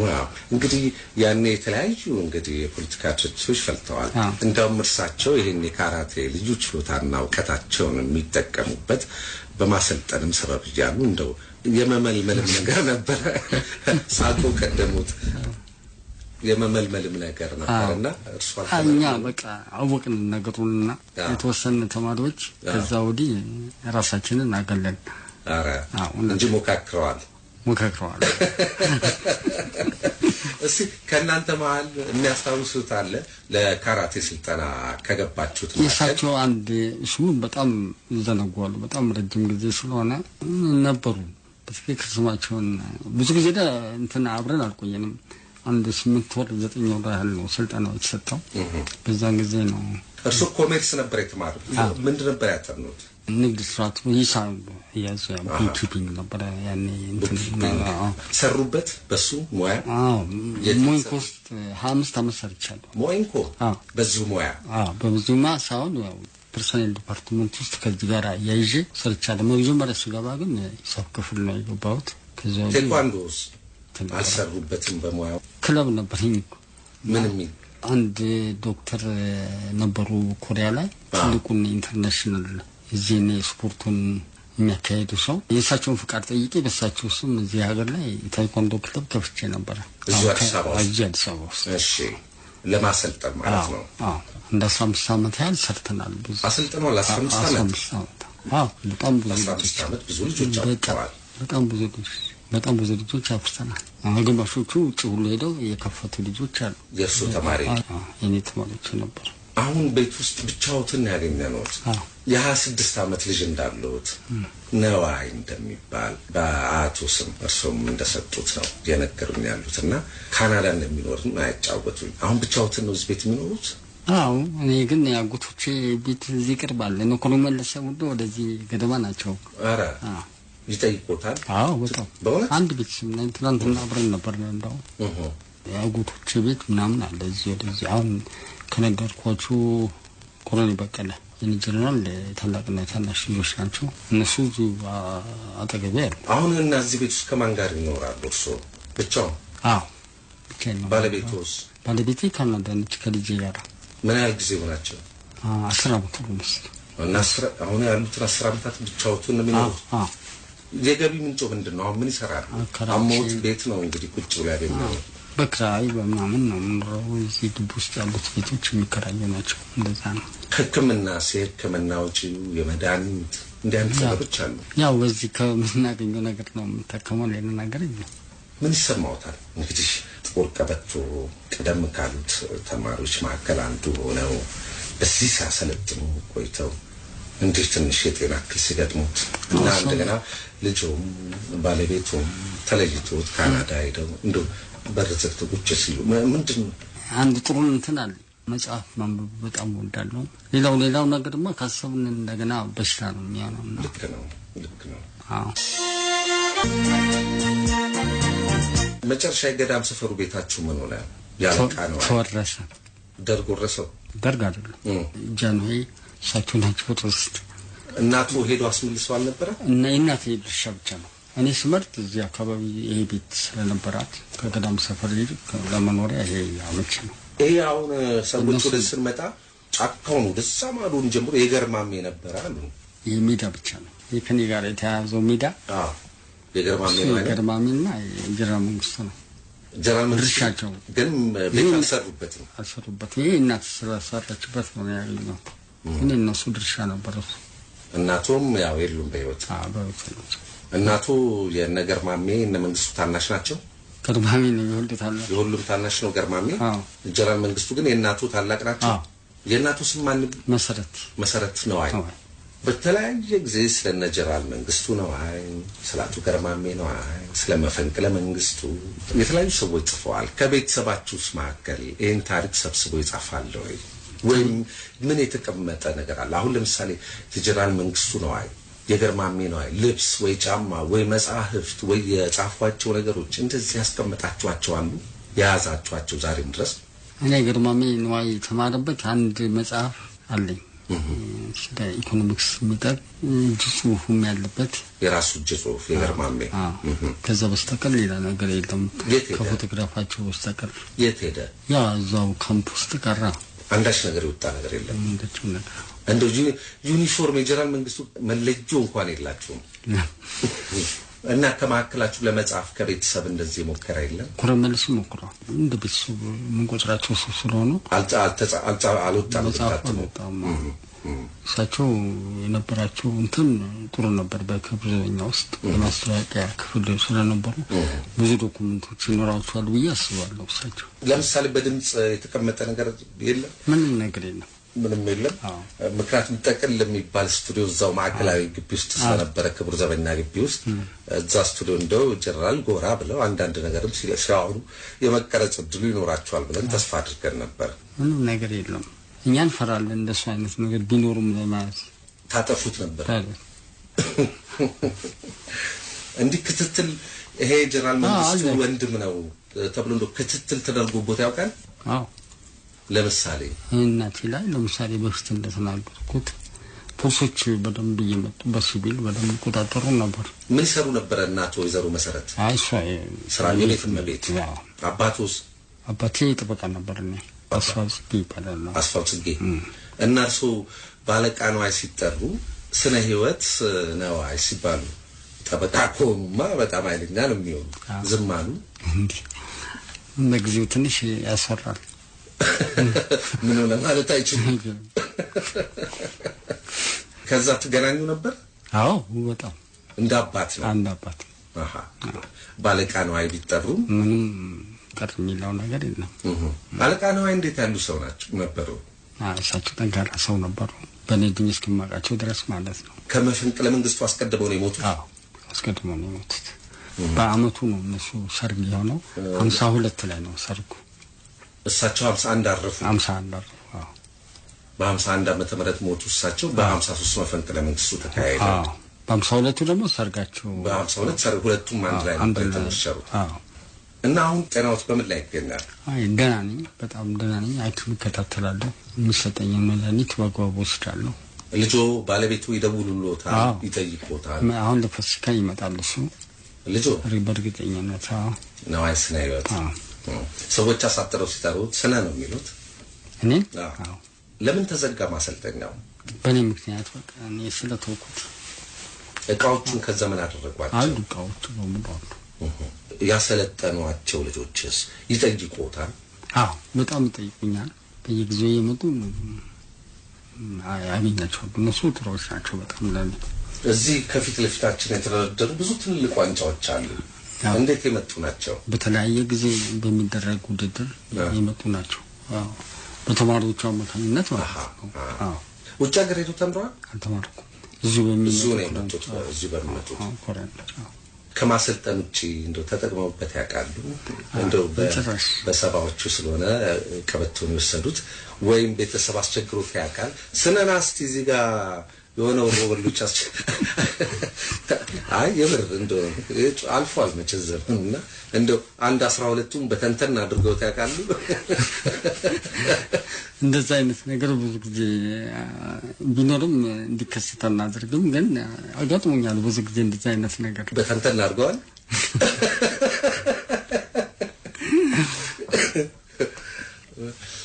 ራስን መከላከያ ነው፣ የጤንነት መሳሪያ ነው። በቃ ጤንነትን እንዲጠብቅ ማድረጊያ እንጂ ተነስቶ አይበለው አይደለም። እንደዛ አይነት ስፖርት አይደለም። የጀነራል መንግስቱ ነው ወንድም የነገር ማሚ ወንድም በመሆኑ ከዚህ ጋር የተያዘ በግሎ የመጣበት ነገር የለም። በጃንዌም በጃንዌ ልጅ ነበር። በሁለቱም የለም። ያፓልከው ነገር የለም። መቼም ያፓ ትንሽ ተስራለሁ። ያፓ ነበር። አዎ ለተወሰነ ጊዜ አንድ አመት ያህል ተስራለሁ። በማከላ ያኔ እንትን ተምሮ ነበር ይሄን ትምህርት ቴኳንዶ ነው። አዎ እንደውም ስለዚህ ያፓ ከነበሩማ ተጠቅመውበታል። ቴኳንዶ አልተጠቀምኩም በጭራሽ። ኧረ እውነት አላሰለጠኑም? በጭራሽ አላሰለጠኑም። እንደውም አሰልጥናችኋል ተብለን ነው ወደዛ። ግን እኔ አልተጠቀምኩም። አይ ያኔ ታዲያ መቼስ ህይወት መጠፋፋቱ እንግዲህ ወንድማማቾች እርስ በርስ አንድ ሀገር ልጆች የተጠፋፋንበት ታሪካችን ነው መቼስና እንደው ስነ ናስቲ እንደዚህ አድርግልን ምናምን አልነበረም። አይ የዶክተር ሰናይ ልኬ ተማሪስ በመሆኑ በዚህ ምንም ነገር አልመጣም። ወዝሊግና ሰደድ ሲፋቱ ወደ እናንተ የመጣ ነገር የለም? የሰናይ ተማሪዎች ነበራችሁ በሚል እኛ አስቀድመን ወጣ። ከዛ ነገር ውስጥ ከመጀመሩ በፊት አስቀድመን ወጣ እና ያ ነገር እኛ ላይ ምንም ያመጣው ተጽዕኖ የለም። ለ8 ወራት ያህል ግን ዶክተር ሰናይ ሲያሰለጥናቸው ነበር። በጣም እስቲ ግለጹት፣ እንዴት አይነት ሰው ነው? እንደገና ግለጹልኝ። ቀደም ጠይቄያለሁ። ዶክተር ሰናይ በጣም ጠንካራ ሰው የሆነ ሲናገር ጸባዩ፣ ባህሪው፣ ሁኔታው ጀብደኛ ነው የሚሉ ሰዎች አሉ። እውነት ነው። ኃይለኛ ሰው ነው። በቃ በአስተማሪነቱ ያው ዲሲፕሊን ተከትሎ ትምህርቱን ያስተምራል። ግን በሌላው እንግዲህ እንትኑ አይታወቅም። ግን ኮስተራ የሆነ ሰው ትምህርቱን አስፈላጊ ቦታ የሚሰጥ የሚቀርሶ የሚቆጣጠር ኃይለኛ ሰው። እስቲ ወደ መፈንቅለ መንግስቱ እንደገና እንመለስ። በእድሜው ትክክል የሚያስታውሱትን የ10 ዓመት ህጻን ልጅ እንደሚያስታውሰው ይንገሩኝ። እንዴት ነበሩ እነዛ የታህሳስ ወራት? የእናቱ ጭንቀት፣ የቤተሰቡ፣ የእርሱ ደጁ፣ አካባቢው በዛ ሰዓት እንደውም ገዳም ሰፈር ከነበሩ ምን ይመስል ነበር? አስታውሳለሁ። እነሱ የመፈንቅለ መንግስት ካካሄዱ በኋላ ቤት ድረስ ወታደሮች መጥተው እንደውም ገዳም ሰፈር ውስጥ እነሱ ተደብቀዋል ተብሎ ታንክ ሁሉ መጥቶ ገዳም ሰፈር ውስጥ ፍተሻ ተካሂዶ እና እናቴ ደግሞ በጣም ለነሱ ያላት ፍቅር በጣም ስለነበረ ትንሽ ችግር ነበር። በዛን ጊዜ የነበረውን ነገር አስታውሳለሁ። ብዙም ባይሆን በእድሜ የነበረውን ነገር አስታውሳለሁ። እናቱ ከዛ በኋላ ምን ያህል ጊዜ ቆዩ? እሷ በ66 ዓመተ ምህረት ነው ያረፈችው። ለውጥ ሳይደረግ አረፉ እናቱ? አዎ ልክ እንትን ለውጡ ሲመጣ ልክ 66 ላይ ሰረፈች ማለት ሐምሌ ላይ 66 ሐምሌ ወር ላይ ለቅሶ ተቀመጡ? አይፈቀድም ነበር። አልተፈቀደም ነበር በጊዜውና ፍራቻም ስለነበረ ለቅሶ አልተቀመጡ። ሐዘን ድንኳን አልተጣለም። ሰው የሚደርስም የለም። በጭራሽ እሺ እንትናቸው የት ሄደ? አስከሬናቸው ስለሱ ነው የትም አይገኝም። የትም እንዳለ ማንም ይጠይቅም የለም። አሁንም እርሱም አያውቁም። ግን አንድ ጊዜ የጀነራል ልጅ መጥቶ ትልቁ ለማግኘት ሞክሮ ነበር። ነዋይ መንግስቱ እና ጀነራል ወልደ ማርያም የሚባሉ ሰው ነበሩ። ጀነራል ሚዜ ነበሩ። እሳቸውን ጠይቋቸው አንድ ወታደር ነበረ። ግን በአሁን ጊዜ በህይወት ሆኖ ላይኖር አላውቅም። በዛን ጊዜ በቆቡ ላይ የነበረ ሰው የቀበረ የሚባል ያካል የሚባል ወደ ዮሴፍ ገደማ ተቀብረዋል የሚል ነገር ጠቁሟቸው ነበር። እና ምናልባት እሱን ካገኘው ብለው ነበር። እሳቸው ከዛ እሱ ተመልሶ ከመምጣቱ በፊት እሳቸው አረፉ። ስለዚህ እዚህ ቦታ የሚባል የለም። የገርማሜም የመንግስቱም የጀነራል ጽጌም የት እንዳደረሷቸው አይታወቅም። አስከሬኑ እናቱ የሁለቱን ወንድሞቻቸውን የገርማሜና የጀነራል መንግስቱን አመት ያስቡ ነበር። አረ እሷ እስክትሞት ድረስ እኮ ጥቁር ሳትለብስ ለነሱ ሳታውቅ ሞተች ነች። ጥቁር እንደለበሱ ነው ያረፉት። ያለቅሱ ነው። በጣም ታህሳስ 7953 ውጊያው ከቁጥጥር ውጭ እየሆነ መጥቶ ከቀኑ 7 ሰዓት ላይ የታማኞቹ ኃይል በከፍተኛ ሁኔታ በመንቀሳቀስ በቤተ መንግስቱ ላይ የመድፍ ጥይት ውርጅብኝ ማዝነብ ጀመረ። የሐረር ጦር አካዳሚ ምክትል አዛዥና የንጉሱ የልጅ ልጅ ባል በነበረው በሻምበል ደረጃ ኃይለ ማርያም የሚመራ ስሜ ስለሆነ እንቃደረገኝ የታንከኛ ጦር ጥሶ በመግባት የመፈንቅለ መንግስቱ መሪዎች እናንተ ውሾች እጃቸውን ስጡ እያለ መለፈፍ እንደጀመረ ሻምበል ደረጃ ኃይለ ማርያም ወዲያው ከመፈንቅለ መንግስቱ አረማጆች ወገን በተተኮሰ ጥይት ተመቶ ወደቀ። አዜብ ራሷ ደረጃ ኃይለ ማርያምን እየደጋገመች ታነሳብኛለች። ከሐረር ድረስ ገስግሶ መጥቶ እያለችኝ እና በካርባይን አነጣጥሮ የመታው መንግስቱ ነው እንደሆነና እንደገደለውም ከእንግዲህ ወዲህ በሞትም አይቆጨኝ ብሎ ተናግሯል በማለት የሚናገሩም አሉ ይላሉ። ይሁን ዓለም ሰገድ ፋና ወጊ በሚል ርዕስ በ1984 ነሐሴ በጻፉት መጽሐፋቸው ላይ። ሌሎች ወገኖች ደግሞ በኋላ የተፋለሱ ትርክቶች ላይ እንመጣለን። ገርማሜ ነው እንደገደለው ነው የሚናገሩት። ሌሎች ወገኖች ደግሞ ሻምበል ደረጀን። በዚህ ውጊያ ብርጋዴር ጀነራል ጽጌ ዲቡ በዛ ያሉ የጦር ሰራዊት ወታደሮችን ከጣሉ በኋላ እሳቸውም ተመተው ህይወታቸው አለፈ። ማን እንደመታቸው ግን በትክክል አይታወቅም። ግማሹ ከታማኞቹ ወገን በተተኮሰ ጥይት እንደተመቱ ሲናገር፣ በአንጻሩም ሲጠብቃቸው በነበረ አንድ የክብር ዘበኛ መቶ አለቃ እንደተመቱ የሚናገሩ አሉ። ታህሳስ 7 1953 ከቀኑ 10 ሰዓት ገደማ የጦር ሰራዊት ውጊያ እየገፋ መጣ። ጦርነቱ እየተፋፋመ ሲሄድ ብርጋዴር ጀነራል መንግስቱ ነዋይ፣ አቶ ገርማሜ ነዋይ፣ ሻምበል ባዬ ጥላሁን፣ ሻምበል ክፍሌ ወልደ ማርያም፣ የመቶ አለቃ ነጋሽ ድንበሩና የ10 አለቃ ታከለ ቢተው ሆነው በመሰብሰብ በአረንጓዴው ሳሎን ስለሚወሰደው እርምጃ ተነጋግረው ከወሰኑ በኋላ ወደ መከላከያ ቦታቸው በመበታተል ላይ እንዳሉ የብርጋዴር ጀነራል መንግስቱ የቅርብ ረዳት የነበረው ሻለቃ ዮሐንስ ምስክር በጥይት ተመቶ ሞተ። ወዲያውኑ የጦር ሰራዊቱ የሚያካሄደው ውጊያ እየከበደ በመምጣቱ በአረንጓዴው ሳሎን ውስጥ የነበሩት ባለስልጣኖች ከነበሩበት ክፍል ወደ ሌላ ቢዛወሩ የሚሻላቸው መሆኑ ተነግሯቸው በመንቀሳቀስ ላይ እንዳሉ እርምጃ እንዲወሰድባቸው ብርጋዴር ጀነራል መንግስቱ ነዋይ ትዕዛዝ ሰጡ። በአረንጓዴው ሳሎን ከተገደሉት ከፍተኛ ባለስልጣናት መካከል አንደኛ ልዑል ራስ ስዩም መንገሻ፣ ሁለት ራስ አበበ አረጋይ፣ ሊቀ መኳስ ታደሰ ነጋሽ፣ ብላታ ዳዊት እቁበግዚ፣ አቶ መኮንን ሀብተወልድ፣ ሜጀር ጀነራል ሙልጌታ ቡሊ፣ ብላታ አየለ ገብሬ፣ ደጃዝማች ለጥበሉ ገብሬ፣ አባሃና ጂማ፣ አፈንጉስ ሸቴ ገዳ፣ አቶ ገብረወልድ እንግዳ፣ አቶ አምደ ሚካኤል ደሳለኝ፣ አቶ አብዱላሂ ሙሜ፣ አቶ ክብረት አስታጥቄ፣ አቶ ለማ ገብረወልድ በህይወት ያለ አለመኖሩ በፍተሻ ተኩስ ከተረጋገጠ በኋላ እነ ብርጋዴር ጀነራል መንግስቱ ነዋይ በስተጀርባ በኩል ወጥተው ወደ እንጦጦ አመሩ። ኮሎኔል ወርቅነህ ገበየውና ሻለቃ ተሰማ ዋቅጅራ በመስኮት ዘለው በመውጣት ወደ ቀጨኔ አቅጣጫ ሸሹ። ውጊያው በሚጧጧፍበት ወቅት የአሜሪካኑ አምባሳደር ከሁለት ባልደረቦቻቸው ጋር በቤተ መንግስቱ ውስጥ ነበሩ። ከነ መኪናቸው ለመውጣት በመቸገራቸው ኮሎኔል ወርቅነህ ገበየው ወደሚሸሸጉበት ክፍል ወስዷቸው ነበረ። ሆኖም አምባሳደሩ ከባልደረቦቻቸው ጋር ሆነው በቤተ መንግስቱ በስተጀርባ በኩል ወጥተው ወደ ኤምባሲያቸው ለመሄድ ችለዋል። ራስ አበበ አረጋይ ወዲያውኑ ቀዳማዊ ኃይለ ሥላሴ ሆስፒታል ከደረሱ በኋላ ነው ህይወታቸው ያለፈው። ብላታ ዳዊት እቁበግዚ ወደ ቤታቸው እንዲመለሱ ቢነገራቸውም እምቢየው በማለታቸው በቁጥጥር ስር ውለው ለሞት እንደበቁ ይነገራል። አረንጓዴው ሳሎን ውስጥ በወረደው የጥይት ውርጅብኝ ቆስለው በህይወት የተረፉ ሲኖሩ እነርሱም ብርጋዴር ጀነራል መኮንን ደነቀ፣ አቶ አድማሱና ሀጂ ፋራ ሲሆኑ ምንም ያልተነኩት ደግሞ ራስ አንዳርጋቸው መሳይና ደጃዝማች በዛብህ ስለሺ ናቸው ይለዋል መጽሐፉ። የተዛቡ ትርክቶች ቶሎ ጣልጣል እናድርግ እንሰነባበት። የተዛቡ ትርክቶች እንግዲህ የመጀመሪያው አሁን ከገነተ ልዑል ቤተ መንግስት ከአረንጓዴው ሳሎን ወጥተው ወደ እንጦጦ ሄዱ የሚለው ላይ ለምሳሌ ጀነራል መንግስቱ ገርማሜና አብሯቸው የወጡ መኮንኖች እንጦጦ ማርያም እንዳረፉ ጀነራል መንግስቱ ከኋላቸው የመጣውን ገርማሜ ነዋይን እረ ለመሆኑ ሚኒስትሮቹ እንዴት ሆኑ ፈታችኋቸው ልዑል ጌታዬስ ብሎ ጠየቁ። ገርማሜ ነዋይ ሲመልስ ልዑሉ እዛው ናቸው፣ ለሚኒስትሮች ግን የሞት ቅጣት ሰጥተናል ብሎ መለሰ።